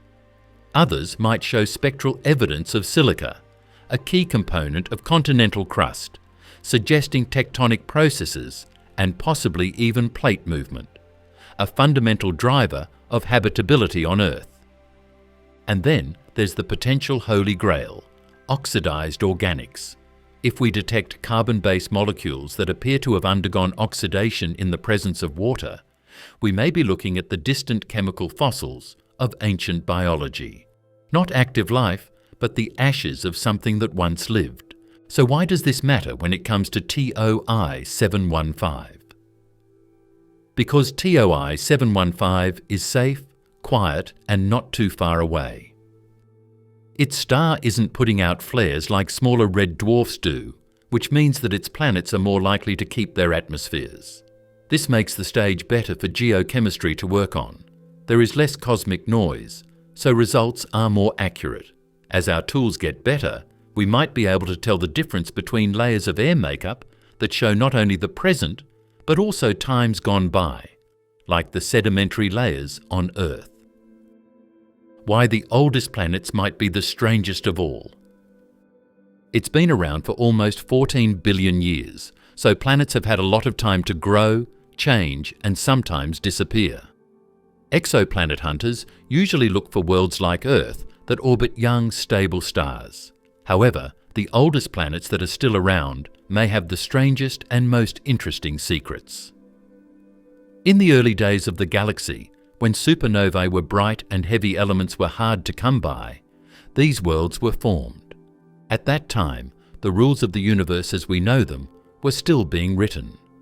Many ancient planets likely formed around metal-poor stars, stars that contain very little in the way of elements heavier than helium. In stellar terms, metals include everything from carbon to iron, and they're crucial for rocky planet formation.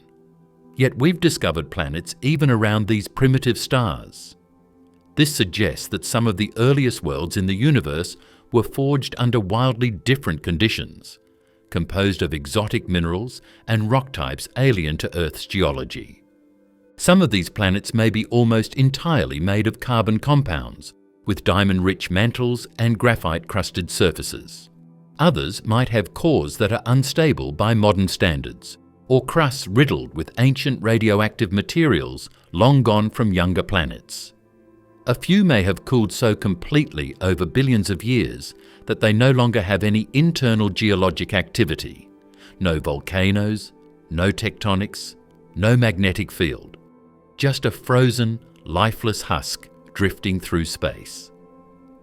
And yet others might have become even more complex over time. With billions of years of uninterrupted time, some of these planets may have developed intricate atmospheres shaped by eons of slow, chemical evolution. They may have started as barren rocks, gained atmospheres through volcanic outgassing, lost them through solar flares, and then reacquired them by capturing cometary ice or through tectonic recycling. Their atmospheres may be dense, layered, and chemically alien, containing trace compounds formed through processes we can barely model. That's not all. There's also the matter of habitability. In spite of what you might think, some of the oldest worlds may have had the longest periods of time without any life. Their stars stay fixed, stay cool, and last a long time. Red dwarfs, for example, can burn for trillions of years. This means that a planet circling such a star might have had at least 10 billion years to create, change, and adapt primitive chemistry. That's more than twice as old as Earth. Longevity doesn't mean you'll live forever, of course.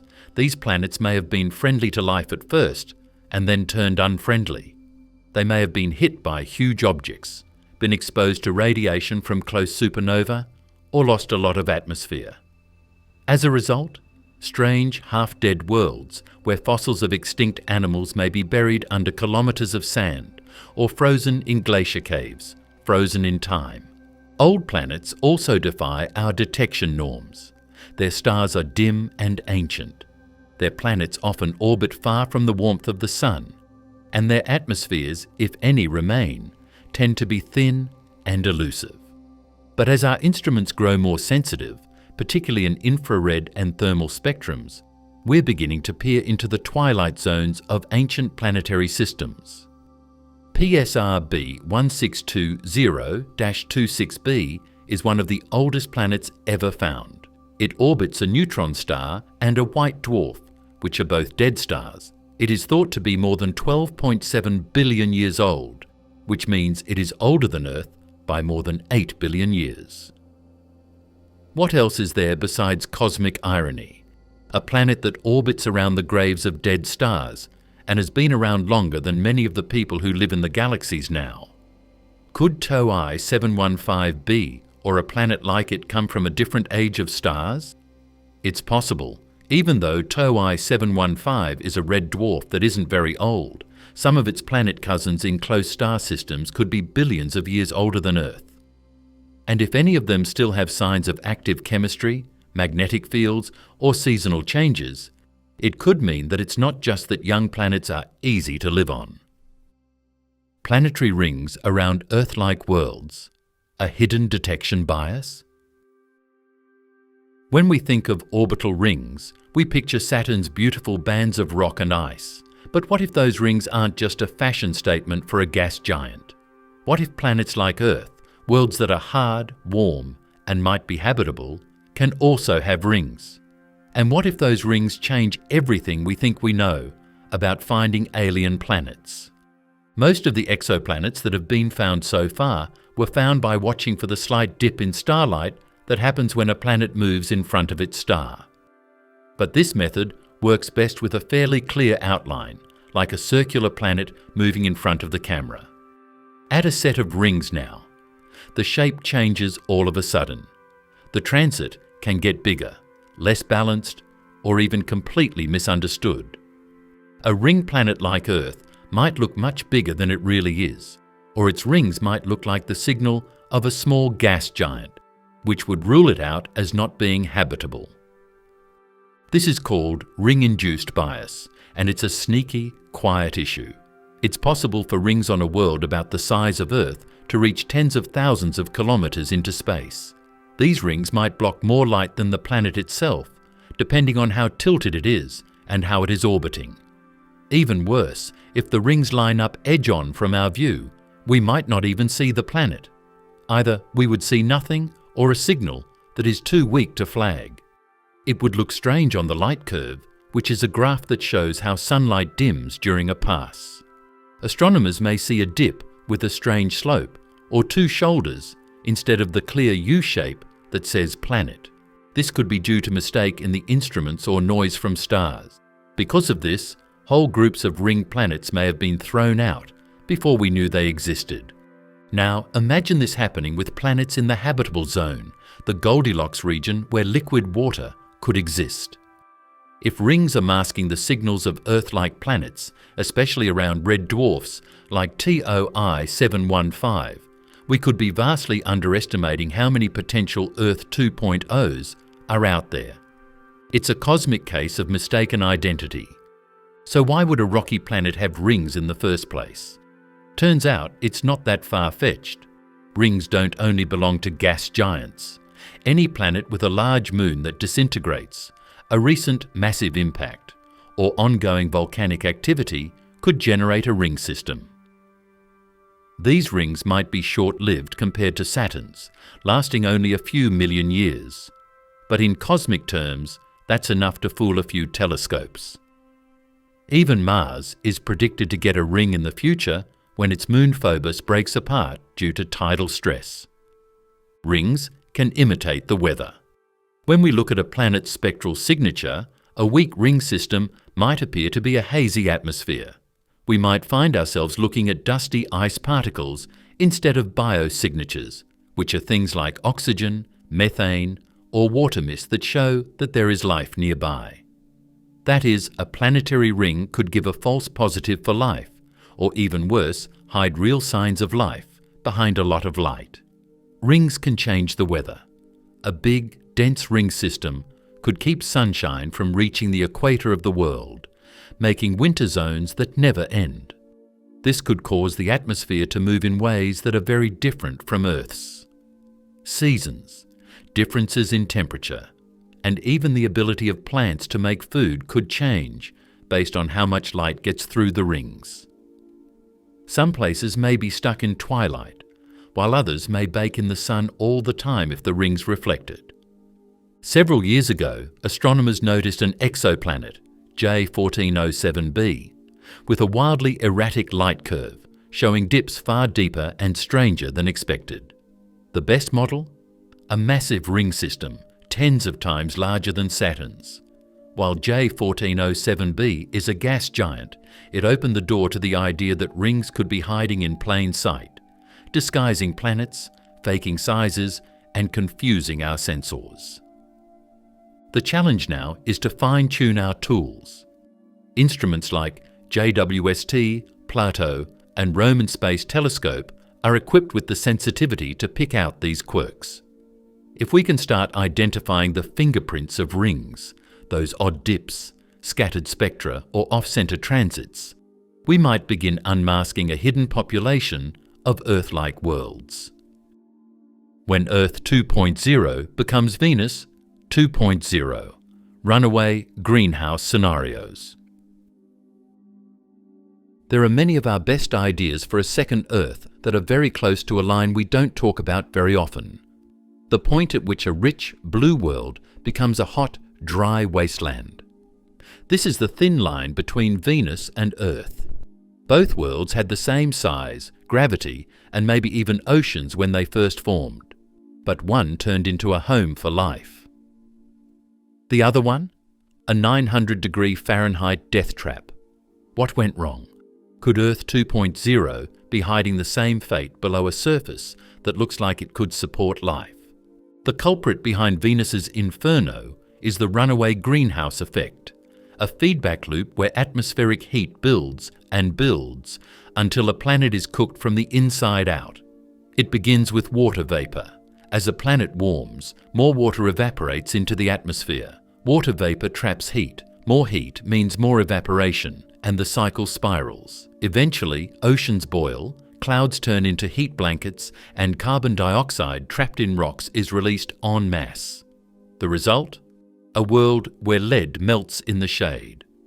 Many of these planets orbit red dwarfs, cooler, smaller stars, but they sit much closer to them than Earth is to the Sun. Close enough that even small changes in atmospheric composition could trigger a runaway event. If their orbits are slightly elliptical, tidal heating from the star's gravity could add even more energy into the system. And if they started out with just a bit more carbon dioxide or methane than Earth did, that might be all it takes. It's even worse because red dwarfs are often flare stars. When they are young, they send out strong bursts of radiation. A big flare can either remove the upper atmosphere of a planet or send out bursts of energy that start these thermal feedback loops. In just a few million years, a world could become out of balance, even if it starts out like Earth. We would never see the change happening. We would only see the end result. A world that is going through a runaway greenhouse phase might still look like a good place to live from far away. There could be clouds, air pressure, and even water droplets in the air. However, below, it has come a long way toward Venus already. There may still be traces of water in the atmosphere long after the last seas have dried up. So when JWST finds water vapor, it may be a reminder of a time when life could exist there, not a sign of the possibility of life now. Scientists have even proposed the term Venus Zone, a region slightly inward of the traditional habitable zone, where planets are at high risk for these thermal meltdowns. TOI 715b, though technically within the optimistic habitable range, may actually straddle this danger zone. If its atmosphere is even slightly off, if it contains too many greenhouse gases, or if it formed with less water, it could be a Venus in waiting, not an Earth-like paradise. This isn't just a problem for alien worlds. Earth itself may not be as safe as we think. Theoretical models suggest that if the Sun increases its brightness by just 10%, it could push Earth into a slow-motion runaway effect over hundreds of millions of years. Studying Venus-like exoplanets may actually be the best way to predict Earth's own distant future. If planets can become hellish by moving just a little out of balance, then Earth-like worlds that are really livable may not be as common as we thought. For every Earth we find, there could be dozens of Venuses, which are worlds that are too dangerous to live on but look safe at first glance. And the tools we use might not be good enough yet to tell the difference from many light years away. There is still hope. We can find atmospheres that are mostly made of greenhouse gases with the help of new detecting methods, such as temperature phase curves and high-resolution spectroscopy. With these tools, scientists can study how a planet's atmosphere moves around and how it warms and cools over time. We might finally see the signs of a world going off the rails if we start using these tools on planets like TOI 715b. Hypervolcanism and the death of early life. There are many seas on this planet, and it is covered in microbial mats. This world is probably not too far from having multicellular life. Then, out of the blue, the sky gets darker for decades, not days. Acid and ash fall from the sky. The temperature drops. The oceans become more acidic. Life doesn't just get hard, it goes away. The power of hypervolcanism is that it can cause more than just an explosion. It can also reset the whole world. We learn that this isn't a rare disaster the more we learn about exoplanets. Some people hit a wall early in life and don't know how to get over it. On Earth, we've had our brushes with such extinction-level events. The Siberian traps, formed about 250 million years ago, are a prime example. For nearly 1 million years, they spewed out enough lava to cover an area the size of Australia. And they coincided with the Permian-Triassic extinction, where over 90% of marine species disappeared. Then there's the Deccan traps, associated with the mass extinction that wiped out the dinosaurs. These aren't your average volcanoes. These are large igneous provinces, massive outpourings of magma that pump toxic gases into the air, drastically alter climate and decimate ecosystems. Now apply that to an exoplanet like TOI 715b. Let's say it has active geology, a must-have for long-term habitability. But that same geology can be a double-edged sword. Planets that are slightly larger than Earth tend to retain more internal heat, especially if they formed with high concentrations of radioactive elements. That means more volcanism, more pressure buildup, and eventually hypervolcanic events that dwarf anything we've seen on Earth.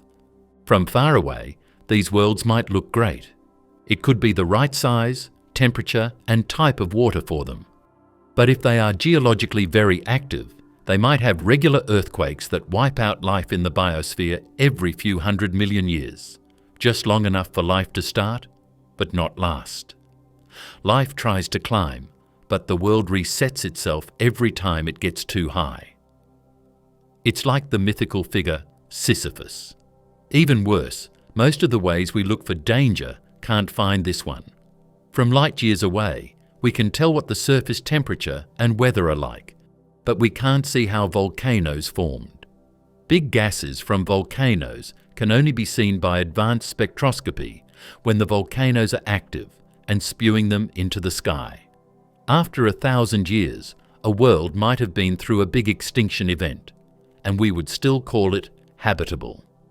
There's a new theory being floated that Earth's relatively tame volcanic history over the last 500 million years is a fluke. In most simulations of rocky planets with Earth-like masses and compositions, volcanism spikes early and often, gradually calming as the mantle cools. But for many exoplanets, especially super-Earths, this process takes much longer. So while we're looking for life on these seemingly ideal planets, we might be aiming at worlds where early biospheres were repeatedly wiped clean by internal catastrophes. Hypervolcanism could also be the reason why some systems don't have any biosignatures or technosignatures. If people live on these worlds and start societies, their scientific progress might be slowed down or lost every time a big eruption makes the planet dark. It's possible that people will never be able to catch up before the next explosion. There are some scientists who think that hypervolcanism may have also helped make life possible, at least in its early stages. Chemical gradients, mineral surfaces, and heat energy are all found in large amounts in volcanic settings. These are all great for starting life. Some of the oldest signs of life on Earth can be found near old volcanic systems, so it's possible that hypervolcanism both creates and destroys life. It might seed worlds with the chemicals of creation and then erase what it did. The key is in the right time and amount. Life might be able to adapt if eruptions happen far enough apart, and the world has time to settle down between waves. It might even become able to handle oceans that are salty or temperature changes that happen often. But if there are too many eruptions too close together and the atmosphere never really rebounds, then life gets stuck in a loop of close calls that never ends. Gravity wells and time dilation near red dwarfs. Red stars look like gracious hosts in the galaxy's quiet. Compared to big showy stars like our Sun, they're cool, small, and quiet. But don't be fooled by how calm they seem. Space and time are warped by these stars in ways that could completely change how life works, or even how we experience reality. Gravity wells around them aren't just steep. They're so deep that they can bend time itself. Here's the strange thing about red dwarfs. They might be the best way to find Earth 2.0, but the rules of time and physics are very different where they are. Red dwarfs are dense. Despite having only a fraction of the Sun's mass, they pack it into a much smaller volume. That compactness creates disproportionately intense gravitational fields near their surfaces. And according to general relativity, where gravity goes, time slows. So planets orbiting close to red dwarfs, like TOI 715b and its neighbours, exist in a slightly different temporal rhythm than Earth. A clock on such a planet would tick a bit slower than one here, even if only by milliseconds per day. Now think about how close most of the livable zones around red dwarfs are, sometimes less than 1/10 of the space between Earth and the Sun. Because the star is so close, any planet that wants to stay warm has to cuddle up to its gravity well and sink deeper into its twisted space-time. As a result, there is time dilation, which is stronger than what Earth feels when it is compared to the Sun.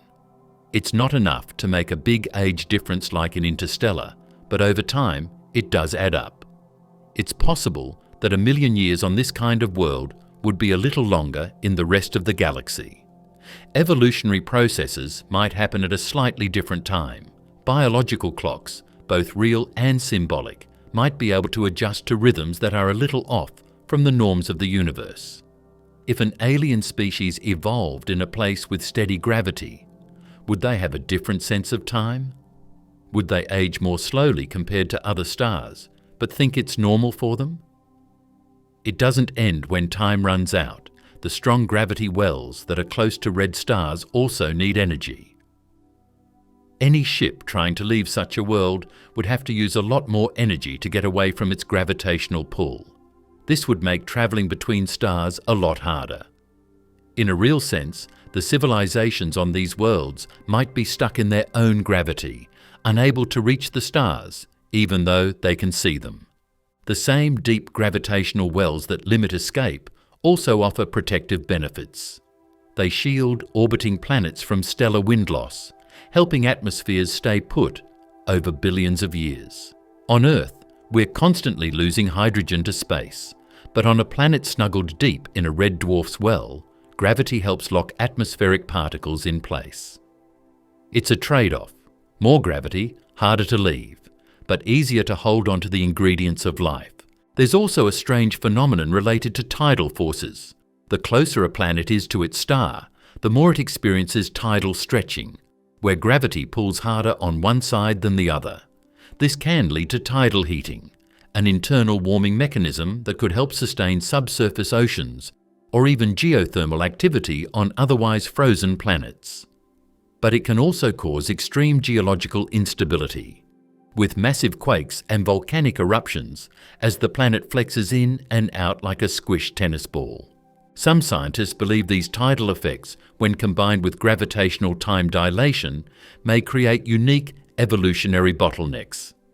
Imagine life developing on a world that experiences constant tectonic reshuffling, subtle temporal shifts, and the occasional superflare from its star. Survival would demand resilience, and possibly a radically different biology. If alien life exists there, it could be shaped not just by chemistry, but by space-time itself. What does this mean for TOI 715b and the worlds that are close to it? We know that they move very close to the star that hosts them. We think they're locked by the tide. We can figure out that they are in gravity wells that are steep enough for them to experience time stretching that is mild but quantifiable. If we ever talk to life from that place or send probes to look into it, we might find that their clocks don't quite match ours. Their physics works at strange angles, and their whole idea of time is a little off. Exomoons as life's cradles. Are we looking at the wrong targets? Planets, rocky, Earth-sized planets with the right temperature range and the right distance from their stars, have been at the centre of the search for alien life for decades. What if we ask the wrong question, though? What if the real places where alien life lives aren't planets but they're moons? We're now in the early stages of studying life on exomoons, which are small worlds that circle bigger ones. These worlds may have conditions that are just as rich, varied, and maybe even more stable than Earth-like planets. Moons like Europa, Enceladus, and Titan in our own solar system have changed the way we think about places where people could live. These moons have oceans below the surface, complicated chemistry, and energy sources that get their power from the tides instead of sunshine. And most importantly, some of these moons are very far from the livable zone, but they may still have life on them because they are warm inside and their surroundings change all the time. If these things are true here on Earth, it's not impossible that they would be the same, or even better, on exomoons surrounding faraway gas giants. Why haven't we found any yet? The answer lies in the limits of the tools we have now. Watching how a planet dims its star's light during a transit, or makes the star move, is already an indirect way to find an exoplanet. To find a moon, especially one that is about the size of Earth or smaller, you have to notice very small changes in time, shape, or light during these events. From hundreds of light years away, it's like trying to find a flea that is going around a dog that is going around a merry-go-round. It's getting better though. And there are people running. Kepler 1625b is one that hasn't been confirmed yet, but looks interesting. It's an exomoon the size of Neptune circling a planet the size of Jupiter in the habitable zone of a star. If it turns out to be true, it will be our first real look into a new group of worlds that might be livable. There is a strong case for exomoons as places where living things can survive. To begin, they can get energy from more than one source. Beyond the light from stars, they get energy from light bounced off of their parent planet, infrared radiation from the planet's own heat, and the tug-of-war between their planet and its moons. This heating by the tides is very important because it keeps the seas below the surface liquid and keeps the Earth moving, which are both necessary for life as we know it. Second, exomoons may be shielded from harmful radiation. Large gas giants often have magnetic fields far stronger than Earth's. A moon nestled within such a field could be protected from stellar flares and cosmic rays, offering a biological safe haven. It's like having a permanent planetary umbrella. But there are challenges too. Moons too close to their planets may experience extreme tidal stress, potentially leading to volcanic instability or orbital decay. Moons too far might lack sufficient tidal energy or be stripped away by gravitational interactions. There's also the risk of eclipses, regular and prolonged periods in which the moon is cast into the shadow of its planet. If photosynthesis were necessary, this could complicate life's energy intake, unless life there evolved alternative strategies. Another interesting possibility, moons and moons. Yes, the idea of moons going around bigger moons is a real one. Because of how orbital stability works, these systems are rare and easily broken. But they aren't impossible, especially in bigger systems where star tides aren't as strong. Even though it might be smaller than Earth, a moon could still have enough of a surface to hold an atmosphere and support special ecosystems. The idea of exomoons also brings up moral and science questions for SETI. If intelligent life developed on a moon circling a gas giant, the moon's night sky would not be filled with stars, but with its main planet, which is big, bright, and powerful. The people who live there might have very different ideas about how the universe works. Navigation, myths, and keeping track of time may all be based on the moves of their gas giant rather than the faraway star. It's a change in the story that is both deep and beautiful. Some gas giants might exist in rogue systems, not tied to any star. In such cases, their moons could be kept warm by tidal heating alone, drifting through the galaxy in perpetual night, yet harbouring warm, liquid oceans beneath their icy crusts. It's a concept that breaks every old-school rule of the habitable zone, but science is catching up to fiction. Starlight music, converting transit patterns into sound to detect anomalies. For a long time, astronomy has used charts, pictures, and figures to look for strange worlds and the life that might live on them. However, What if we've been missing something because we've been looking instead of listening? Welcome to the strange field of sonification, where scientists turn changes in orbital speeds, starlight dimming, and other cosmic events into sounds. This isn't just a poetic way to rethink the world. It might help us find trends and oddities in data that we wouldn't normally see. This new sense could help us learn more about exoplanets like TOI 715 and the possible Earth-like worlds that might be nearby. When a planet passes in front of its star, a transit, it causes a slight dip in the star's brightness. These dips are traditionally plotted as light curves, jagged graphs that look like mountain ranges made of shadows. But by turning these data points into pitches and rhythms, researchers can hear the transit. Each change in brightness becomes a tone.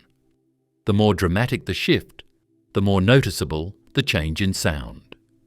What would normally be a flat line becomes a melody. This might sound like artistic fluff, but it's not.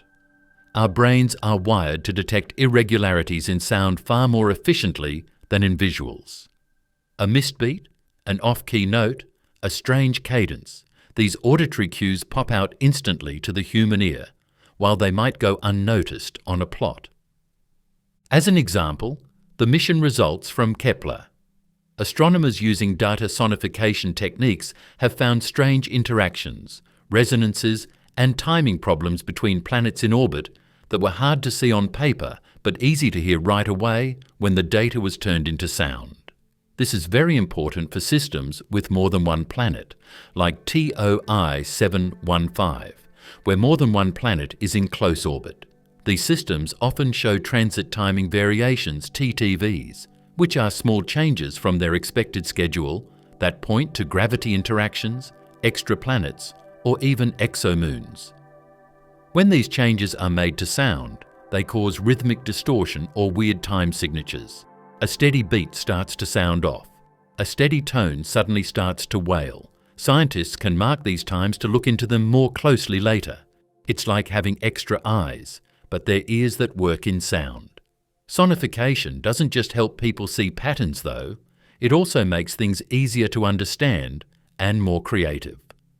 The data that would normally be hidden behind graphs can be heard by blind researchers and experts who are hard of seeing. In addition to being used in science, sonified data from exoplanets is also used in interactive displays, music compositions, and even compositions made by AI. It's very scary to think about how the TRAPPIST-1 system was turned into a harmonic scale, with each planet's path being a note. Not only was the music beautiful, it was also mathematically correct, sounding like the movements of the stars. With TOI 715, sonification could be particularly useful because its planets orbit relatively quickly and closely to each other, meaning more frequent transits and more sound data to work with. If there are perturbations, wobbles, or gravitational resonances, these would emerge as distortions or irregular harmonies.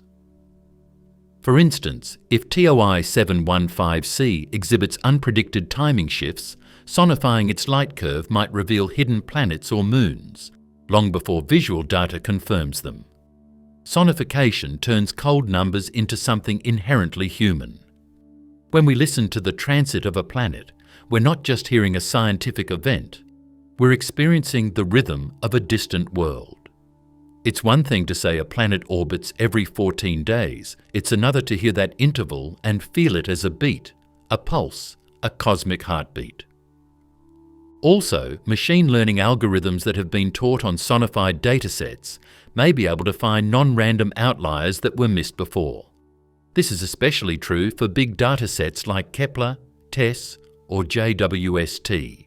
These could be dips that can't be explained, trends that don't fit with current models of the planets, or even anomalies that could have a technology cause. Sonification might not prove that there is life on other planets, but it might show you which data needs a second look. And let's not overlook the emotional power of this technique. There's something deeply moving about listening to a star sing because of a planet crossing in front of it. It bridges science and art in a way few other tools can. It also gives us a chance to think beyond traditional models. Maybe some anomalies aren't meant to be seen. Maybe they're meant to be heard. The loneliness of Earth 2.0. Why some worlds may be inherently isolated. When we think of another Earth, we often picture not only a world where people could live, but also one that is tied to Earth. Yes, we think of oceans and woods, but also radio waves, civilizations, or at the very least, a planet that's part of a busy neighborhood in the galaxy. But what if that view is wrong at its core? What if some planets like Earth are doomed to be alone in the universe, not only from intelligent life, but also from any chance of touch, discovery, or even friendship with other planets in the same system? Let's start with location. Some habitable zone planets, like those in the TOI 715 system, orbit red dwarfs, which tend to exist in less populated regions of the galaxy. These areas are far from the bright, star-rich spiral arms, instead residing in quieter, more barren galactic suburbs. While this might reduce the likelihood of catastrophic events, like supernovae wiping out life, it also means fewer chances for communication or interaction. A world like TOI 715b could have the right conditions for life, but be light years away from the next nearest habitable planet. If advanced life did evolve, it might find itself shouting into the void and hearing nothing back. Then there's the issue of atmospheric cloaking. Many potentially habitable planets have thick atmospheres or cloud decks that absorb or scatter outgoing signals.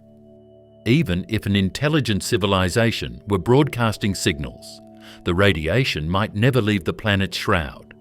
The same atmosphere that protects life could also imprison it, trapping its voice within a planetary cage. To the rest of the universe, it would be a black box, teeming with complexity, but completely silent. Don't forget about time either. This world is 13.8 billion years old. If civilizations do form, they might only last a few hundred or a few thousand years. If a species with advanced technology appeared on TOI 715c 300 million years ago, they might not have been around for long enough for dinosaurs to live on Earth. So, Earth 2.0 might be livable or even have been inhabited in the past, but any signs of that life could be lost under 1 billion years of rock. It's possible that civilizations were like ships moving through space, never able to meet because they didn't exist at the same time. Now consider geological loneliness. Plate tectonics is often cited as a critical factor for life, recycling carbon, maintaining climate stability, and supporting a magnetic field. But planets with perfect climates and no tectonic activity may become stagnant worlds, pleasant but unevolving. No upheaval means no environmental challenge, no evolutionary pressure, and possibly no reason for complex life to arise.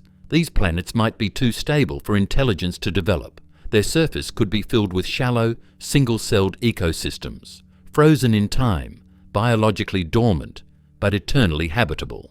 In other words, eternally alone. The problem of energy sources is another one. Energy sources that can be used by civilizations include fossil fuels, sun rays, and tectonic heat. But a world that is stuck in a rotational orbit around a red star might only get power on one side. If these worlds don't have tectonic heat or weather systems that move energy across the surface, they might stay physically and technologically uneven. They might be able to support life, but not complex societies. Imagine a microbial mat that is growing on the sunny side and a deep freeze that never ends on the other side. Some exoplanets may be separated from each other, not by space or atmosphere, but by how they think. Imagine that a smart species developed in a place where it wasn't connected to any other cultures and had no examples of reaching out or exploring. They may have become very advanced, but they may not have built radio telescopes. Or it's possible that their bodies didn't support interest the way ours does. Perhaps they learned about quantum computing or game theory and decided to focus on themselves instead of looking at the stars. In this case, Earth 2.0 would not only be physically alone, but also morally. What if loneliness is the default state of the cosmos? What if intelligence arises only rarely, and when it does, it's usually locked behind barriers of time, space, or intent? The famed Fermi paradox, where is everybody, might not be about distance, but design. The conditions that make life possible may also make connection impossible. The TOI 715 system, with its Earth-sized candidates and quiet red dwarf host, might be the perfect case study. These worlds could be habitable for billions of years, stable and warm, even welcoming. But they could also be eternally mute, unreachable and unreached.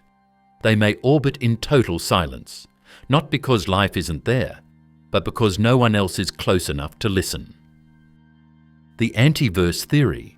Could TOI 715 be in a symmetrical cosmos? The antiverse is one of the stranger but more popular ideas in cosmology. It is a mirror copy of our universe that may have formed at the same time as ours during the Big Bang. The antiverse is not like the science fiction version of a parallel world with bad twins and the opposite of morals. It is not about story opposites, it is about basic balance in physics. It's possible that there is a cosmic twin of our space, and maybe even worlds like TOI 715, in another realm where time flows backwards, antimatter rules, and chaos is turned around. The antiverse theory arises from attempts to solve deep puzzles in physics. One is the matter-antimatter asymmetry. Our universe, as far as we can observe, is composed almost entirely of matter.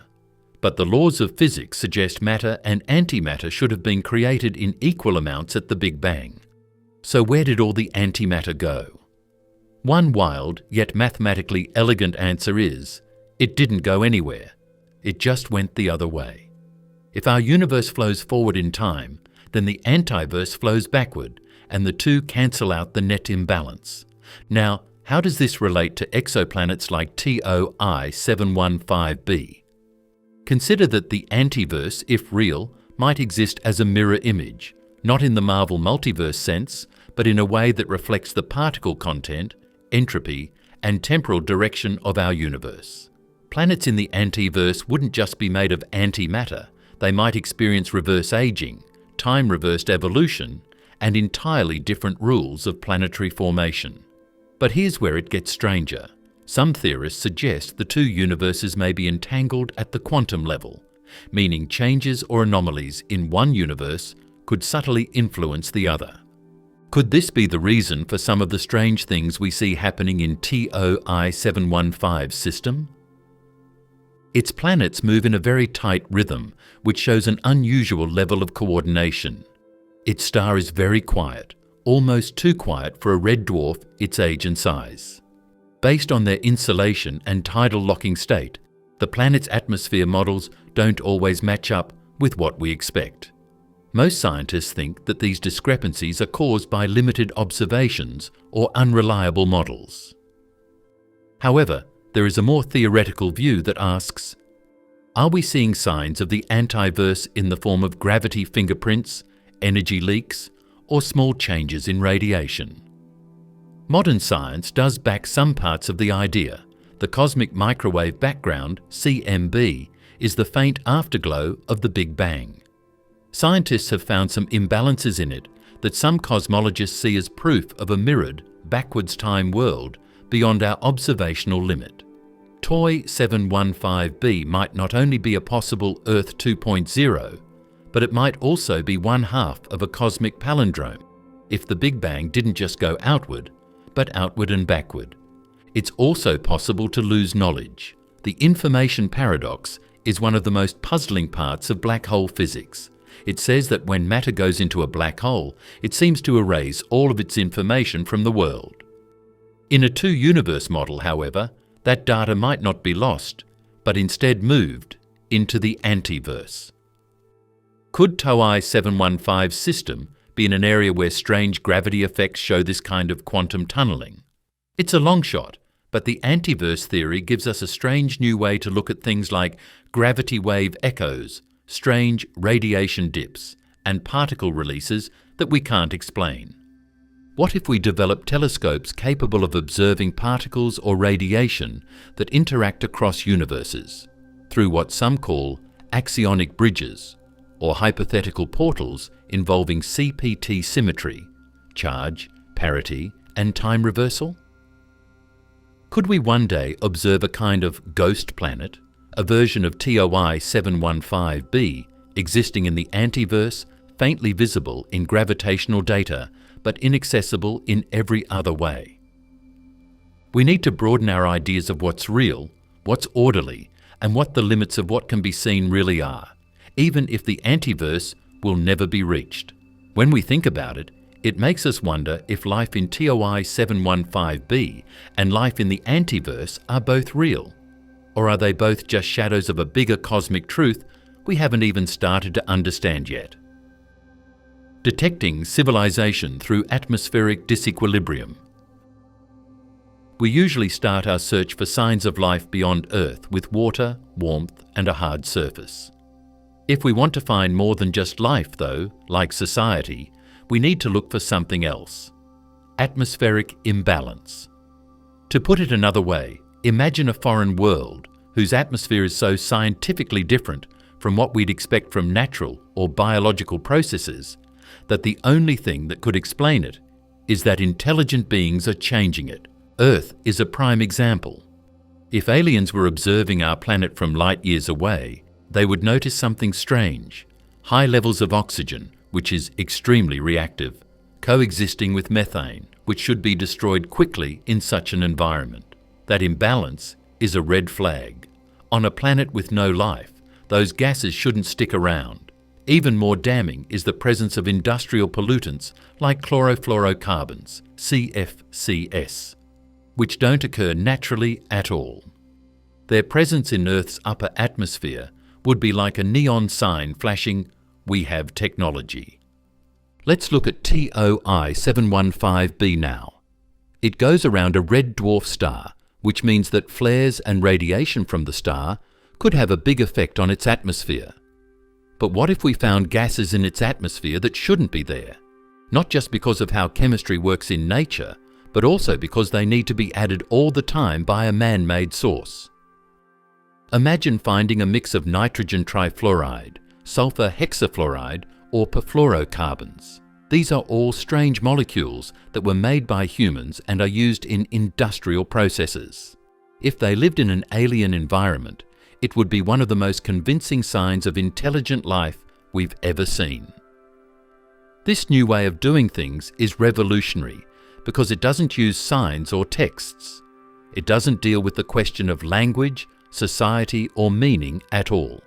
It only asks, what's in the air? By looking at the light that moves through a planet's atmosphere as it moves in front of its star, spectroscopy can tell us what molecules are there. With the James Webb Space Telescope and future projects like LUVOIR or HabEx, we're getting close to having the precision we need to find even the tiniest signs of man-made chemicals. Even biological life can leave behind suspicious atmospheric footprints. A sudden spike in carbon dioxide without a corresponding volcanic event might point to industrial-scale combustion. An overabundance of ozone or strange levels of nitrogen oxides might hint at factories or energy production. Just as important is the temporal variation. If a planet's atmospheric composition changes on short timescales, that suggests ongoing processes.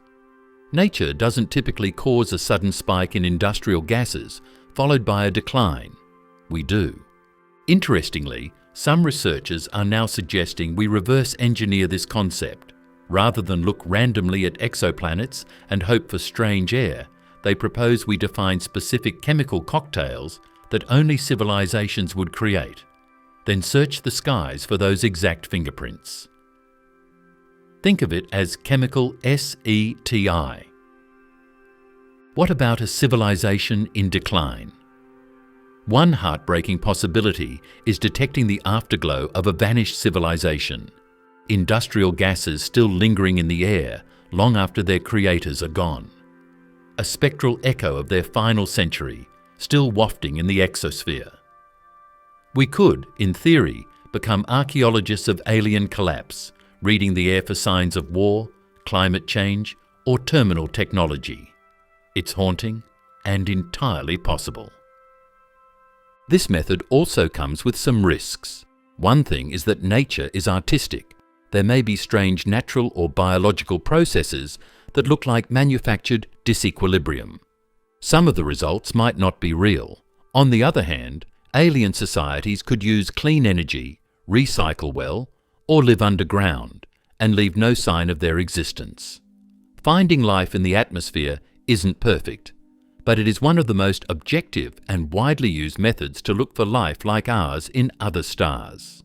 The TOI 715b is a great place to do tests. It's big enough to hold a thick atmosphere, close enough for Webb to study in great detail, and maybe even safe enough for life to exist. If we find gases that don't go together, gases that clash with each other but are still common, it could be the first sign of a smart world. We would not have to wait for a sign. What would be sent would be the chemistry. Cloud deck biospheres, life floating above the surface. Some of the things that come to mind when we think of life on other planets are animals that crawl over rough ground or swim in strange seas. What if life doesn't live on the planet? What if it lives in the sky? Welcome to the world of cloud deck biospheres. This is a new and exciting idea in the field of astrobiology that says some planets might have life not on their surface, but in the sky above them. You can't just call this science fiction. You can get ideas for it from real options on Earth and on other planets. On Venus, despite its hellish surface, scientists have long speculated about the possibility of microbial life high up in the atmosphere. Around 50 kilometers above the surface, the temperatures and pressures are much more Earth-like. The atmosphere still contains sulfuric acid, but in that habitable zone, there's water vapor, sunlight, and potential energy gradients. In 2020, this idea gained mainstream attention with the tentative detection of phosphine, a gas that, on Earth, is typically produced by life. Though the evidence was later contested, it reignited interest in the idea that aerial life could be real. Now apply this idea to exoplanets like TOI 715b or similar super-Earths orbiting red dwarf stars. If these planets have thick atmospheres and extreme surface conditions, like high pressure, toxicity, or volcanic activity, life may have adapted by evolving to live in the skies. These would be aerial biospheres, composed of microbes or possibly larger organisms, suspended in the cloud layers where conditions are temperate and dynamic. Think of them as alien jellyfish drifting in a sea of gas. What would such life look like? It would need to be buoyant, either by having gas-filled structures or by existing in microscopic forms, light enough to ride updrafts. It would likely feed on atmospheric chemicals, perhaps metabolizing hydrogen, sulfur compounds, or carbon-bearing molecules. Instead of roots, it might have tendrils to collect moisture or charged particles. Instead of bones, it might be a blob or film, constantly shifting to stay afloat. It could be photosynthetic, capturing sunlight through pigments adapted to red dwarf wavelengths, or chemotrophic, harvesting energy from the planet's exotic chemistry. Finding this kind of life is very hard, but not impossible. One way is to look for molecules like methane, ammonia, or even complex organics that are concentrated in thin layers of the atmosphere. These are called biosignature gases. One more is to look into how light bends in the atmosphere of a world. The planet's reflectivity, spectral fingerprint, or even polarization signal could be changed by an ecosystem of microbial haze. These are very small signs, but telescopes like JWST and the soon-to-be-built Roman Space Telescope are finally letting us follow them with accuracy. This idea is very strong because it expands our understanding of what it means to be habitable. Astrobiologists used to mostly study the Goldilocks Zone, which is the area around a star where a planet's surface could support liquid water. Biospheres on cloud decks don't care about the Earth though. They only need an atmosphere that is steady and has the right temperature, pressure, and energy sources. That means we might be missing whole groups of worlds where people could live because we're looking too low. There are even speculative theories about intelligent cloud life, beings who have evolved in the skies, never needing to touch the ground. Could intelligence rise in such a realm? Could there be civilizations floating in blimps made of organic film, controlling their altitude with biological ballast? It's a stretch, but not outside the bounds of imagination. After all, evolution adapts to whatever niches exist. And if a niche is a stable atmospheric band, evolution may fill it with something extraordinary. If we ever develop the technology to visit exoplanets directly, we may need to send aerial drones into their atmospheres, not rovers to their surfaces. For planets like Towai 715b, where the ground may be too hostile, the real action could be above the clouds. And for habitability modelling, atmospheric dynamics will become as important as geology or magnetism. Science fiction has shown hints of this idea, like in Star Wars with the floating gas cities of Bespin, and in Arthur C. Clarke's A Meeting with Medusa, with the aliens that move. Today, though, this isn't fantasy. It's a theory, and it might soon turn into observation. Crimson skies and black oceans. What alien landscapes might look like. Put your eyes closed and picture a strange world. Likely, most of us picture something that looks a bit like Earth, with a blue sky, green hills, and maybe some strange creatures thrown in for fun. When it comes to real exoplanets, though, nature doesn't have to look like Earth. Some of the most habitable worlds might even look completely crazy, like something from a Salvador Dali picture mixed with bioluminescence from deep sea life. Welcome to the idea of red clouds and black seas. This is a sneak peek at how truly strange the landscapes of Earth 2.0 might be. First, let's look at the sky. The sky is blue here on Earth because of Rayleigh scattering, which is how starlight reacts with the nitrogen and oxygen in the air.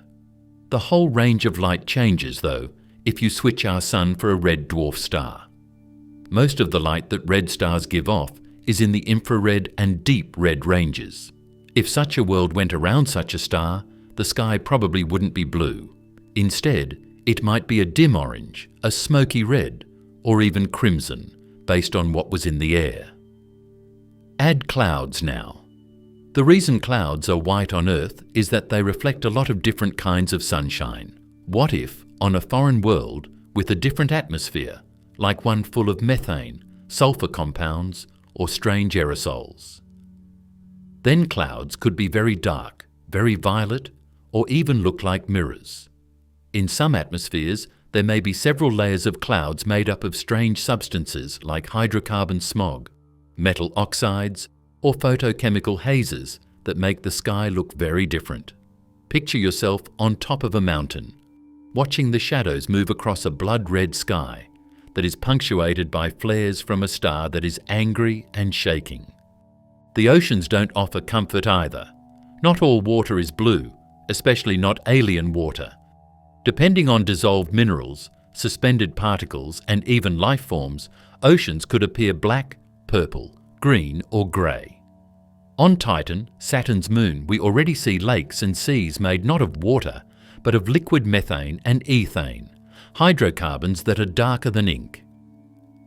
An exoplanet with similar chemistry could have vast black oceans, lapping quietly under a rust-coloured sky. This contrast, dark oceans beneath dim skies, may be more than just a poetic image. It could be the norm for worlds around Emmy dwarfs, which make up about 75% of all stars in the Milky Way. These stars are cooler, longer-lived, and far more numerous than suns like ours, which means the most statistically common habitable zones in the galaxy may look like a cosmic noir film. How would this affect life? Plants, if they exist, might not be green. Green is useful for Earth plants because our sun gives off a lot of light in the blue and red wavelengths, and chlorophyll reflects green. But on a planet orbiting a red dwarf, photosynthetic life might evolve to absorb more in the infrared spectrum. Scientists have theorized that such plants might appear black, purple, or even copper-toned to the human eye. This could create alien forests of inky leaf vegetation, possibly glowing faintly under a sky lit by auroras or reflected starlight. In shallower waters, photosynthetic marine life might colour the water dark violet or jade green, depending on pigment evolution and water chemistry. And in deeper seas, bioluminescence could dominate. Imagine looking out at an ocean shimmering with deep blue-green pulses, like a living starfield. The rocks would also change in a strange way. The rocks on Earth are formed by water, wind, and plate tectonics. On super-Earths or worlds with a lot of pressure, on the other hand, you might find mountain ranges spiked with metallic crystal formations, or dunes that look like glass made by volcanic silica storms.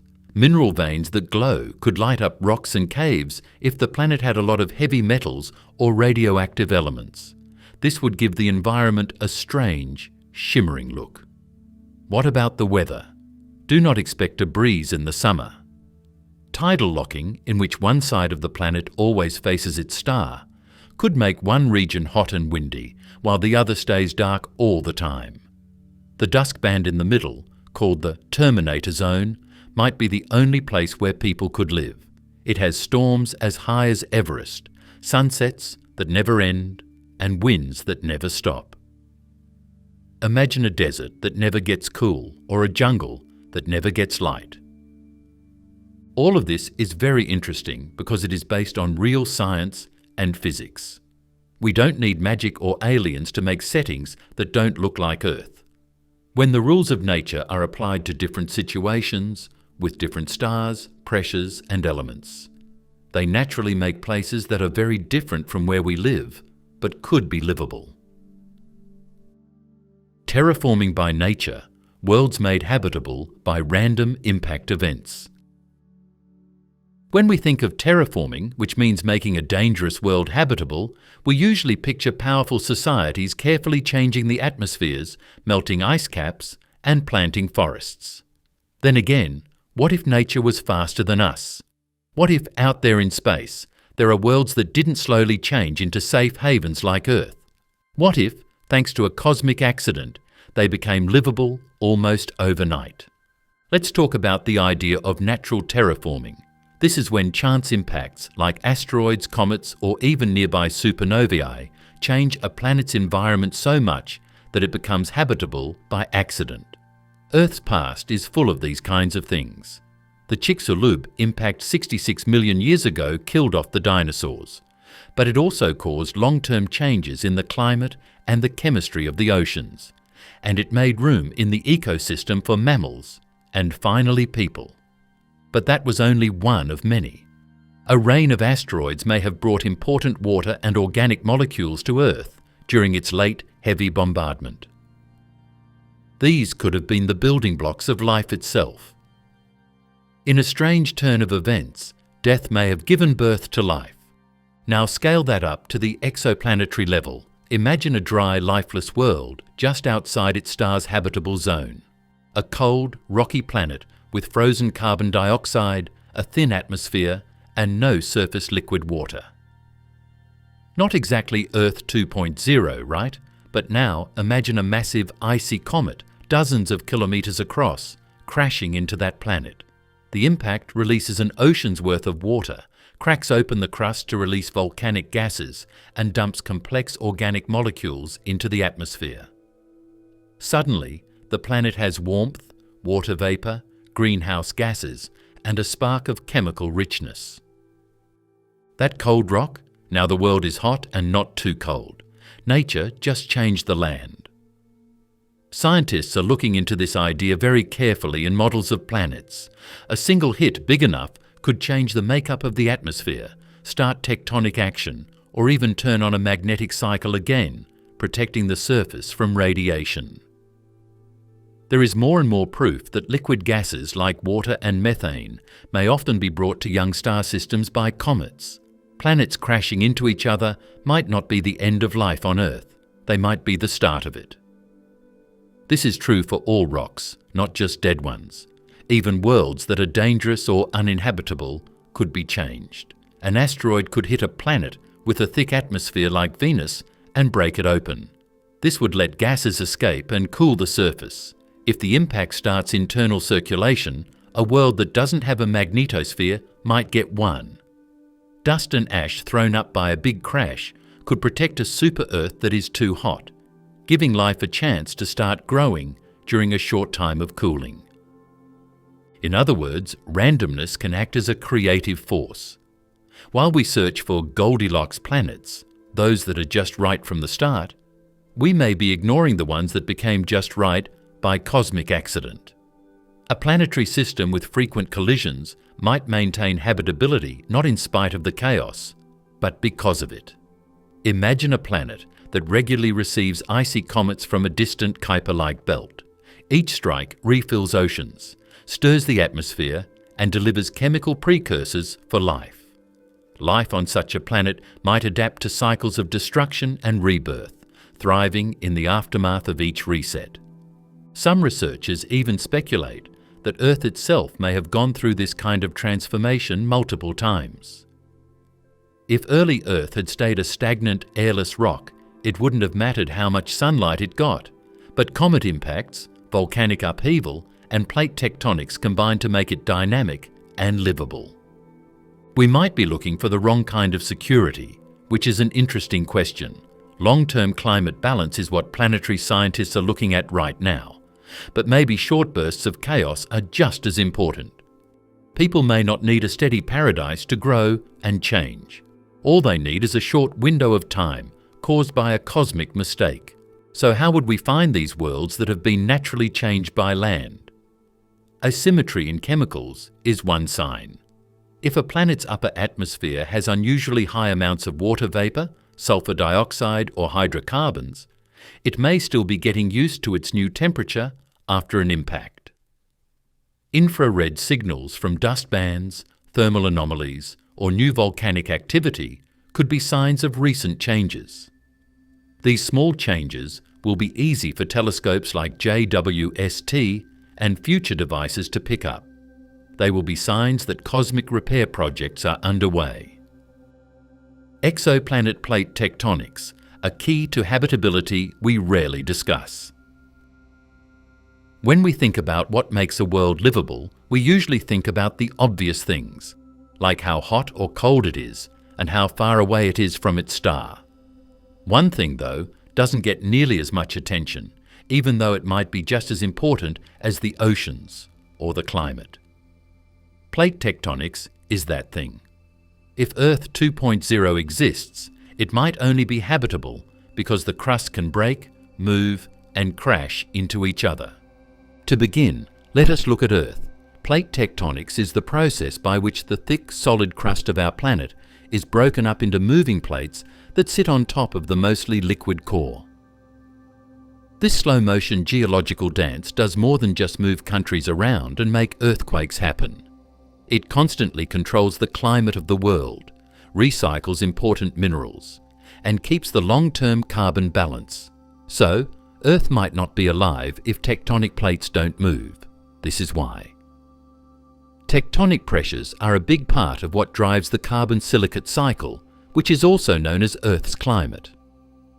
CO2 is released into the air by volcanoes, and it is locked back into stone by weathering when tectonic plates move. Even though the sun's brightness has changed over billions of years, this cycle is what keeps Earth's temperature in a fairly narrow, life-friendly range. Now extend this thinking to exoplanets. A planet might sit perfectly in its star's habitable zone, have the right amount of water, and still be doomed if it doesn't have tectonic movement. Without tectonics, there's no reliable mechanism to recycle carbon, no way to replenish minerals, and no geological support for a magnetic field. All things life tends to need. So why don't we talk about this more in the search for Earth 2.0? Because tectonics is incredibly hard to detect remotely. You can't just point a telescope at a planet and see crustal movement. But there are indirect clues. For instance, variations in atmospheric composition, especially certain ratios of carbon dioxide, sulfur dioxide, and water vapor, could suggest volcanic outgassing linked to tectonics. Similarly, a planet with strong magnetic fields might imply a geologically active interior that stirs its molten core. These questions are already being raised by some of the most interesting people in our area. Take TOI 715b, which is known as the Earth 2.0 candidate. If we find evidence of ongoing volcanic activity on its surface, that could mean that there are subduction zones or rift valleys, which are both features of how plates move. If we see repetitive changes in the atmosphere or carbon control, it could mean that there is a thermostat like the one on Earth below the surface. But plate tectonics doesn't always happen, even on worlds with a lot of rocks. Venus should teach us a lesson. It's about the same size and makeup as Earth, but the top is a lid that doesn't move. There are no plate boundaries or crustal motion, so there is no way for carbon to be recycled. As a result, a greenhouse effect that gets out of hand and temperatures on the ground that can melt lead. If a planet doesn't have tectonic plates, Venus might show us what it's like. Mars, on the other hand, may have had tectonics once. Geological evidence suggests that early in its history, Mars had active fault lines and even protoplate movement. But as the planet cooled, tectonic activity ceased. Its magnetic field faded, its atmosphere thinned, and its water disappeared beneath the surface. Without tectonic vigor, it couldn't hold on to the things that made it potentially habitable. So what decides if a world has tectonics or not? The mass of the world is a big role. Super-Earths, which are planets bigger than Earth but smaller than Neptune, could be very helpful. They might be more likely to move tectonically because they have more heat inside and smaller lithospheres. Some models say that plate tectonics might be unavoidable on worlds of the right size and with the right amount of internal movement. That changes the story. Tectonics on Earth might not just be a lucky chance, they could be a filter that separates worlds that aren't productive from ones that are. And if we look for signs of active rock instead of just liquid water, our list of possible places to live could change a lot. Of course, tectonics isn't the only way a world could keep itself even. Planets with stagnant lids, like Venus, might have overturn events every so often, where the crust breaks and comes back to the surface. But those cycles don't happen very often and aren't as stable as the churn that Earth's plates provide. We might be able to find exoseisms, or earthquakes on exoplanets, one day by keeping an eye out for changes in sunlight or planetary movements. We'll have to use magnetism, volcanism, and chemistry as stand-ins until then. The atmospheric mirror. What light reflections? Tell us about alien weather. It would be like trying to figure out a whole world by looking at the way its clouds sparkle. There is only light, no binocular close-up, and no air probe, reflected, scattered, and filtered by a sky from another world. This is the strange but important detective work that scientists are doing right now. It turns out that the phase curves, albedo patterns, and light echoes that an exoplanet sends back to the Sun can tell us amazing things about its weather, surface conditions, and even biosignatures. When a planet passes in front of or behind its star, the light we receive changes. These changes aren't random. They're shaped by what's on the planet's surface and in its atmosphere. Clouds, for instance, can act like mirrors. Depending on their altitude, composition, and coverage, they'll bounce back varying amounts of light. That bounce becomes a fingerprint. A planet with thick, high clouds will look bright. One with a clear, absorbing atmosphere might look dark, even if it's right next to a sun-like star. This ability to bounce light is called albedo, and it's one of the most important ways to figure out a planet's temperature. Earth has a mild albedo because it has clouds, ice caps, seas, and land. Even though Venus is very hot, it has a high reflectivity because its sulfuric acid clouds are thick and reflect light. If someone far away looked at Venus and measured how much light it reflected, they might think it was mild, until they saw what those clouds were made of. Now picture using the same method on a planet like TOI 715b.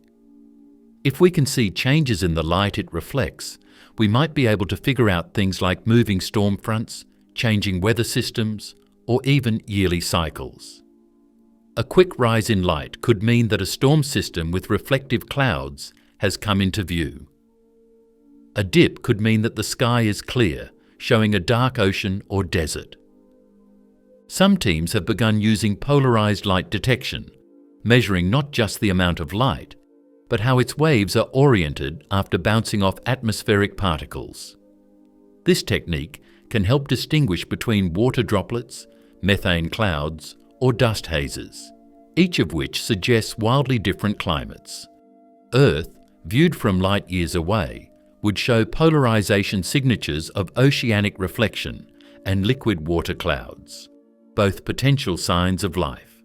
Phase curve analysis is another minor tool in this bag. Like when we watch the moon stages, we can see how the light of an exoplanet changes over time as it goes around its star. These shapes aren't just pretty. They show how cloud bands, hotspots, and even the rates at which planets spin are laid out. One world might have a hot, dry side during the day and a cold, dark side at night. This is a sign of tidal locking. Another might show a level spread of temperatures, which suggests strong air circulation that moves heat around the world quickly. Don't forget that clouds can also change the chance of life on a world. Clouds keep the Earth's surface cool, protect us from UV rays, and make the water cycle possible. If we see cloud cover that acts like Earth's, clumping together near the equator and forming at regular heights, it could mean that the foreign world has stable weather and liquid water vapor. These aren't small things. They could be biosignatures that are being hidden. Then there's the haunting possibility of non-Earth-like atmospheres with exotic reflections.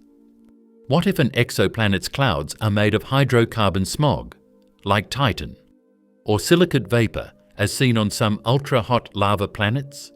These would scatter light in eerie, unfamiliar ways, perhaps creating a crimson shimmer or a ghostly grey haze across the planet's face. Some researchers have even proposed using spectral albedo, the way reflection varies with wavelength, to search for unusual chemicals, like chlorophyll analogues on alien vegetation. In other words, plants from another planet might change the way their world reflects light. Science isn't perfect. False positives abound. A bright signal might mean a reflective cloud or a frozen wasteland. A dark surface could mean ocean or thick haze. That's why researchers cross-check reflection data with thermal emissions and atmospheric spectroscopy, building a composite image of the alien world. Reflection tells us where light is going. Emission tells us what heat is doing. Together, they sketch a world we've never seen. We're now reaching the point where telescopes like the James Webb Space Telescope and its successors can make such measurements across dozens, or eventually hundreds, of Earth-sized planets. Future missions, like the Habitable Worlds Observatory, could be custom-built to measure albedo and phase curves across multiple wavelengths with astonishing precision. What's possible on other worlds is just getting started. Every new finding adds to the wonder of the universe.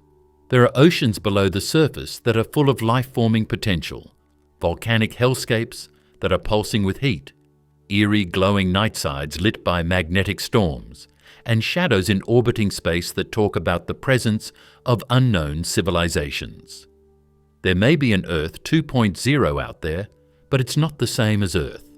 Very different temperatures, atmospheres with chemical signatures we still can't explain, and questions we never thought to ask are all in this area.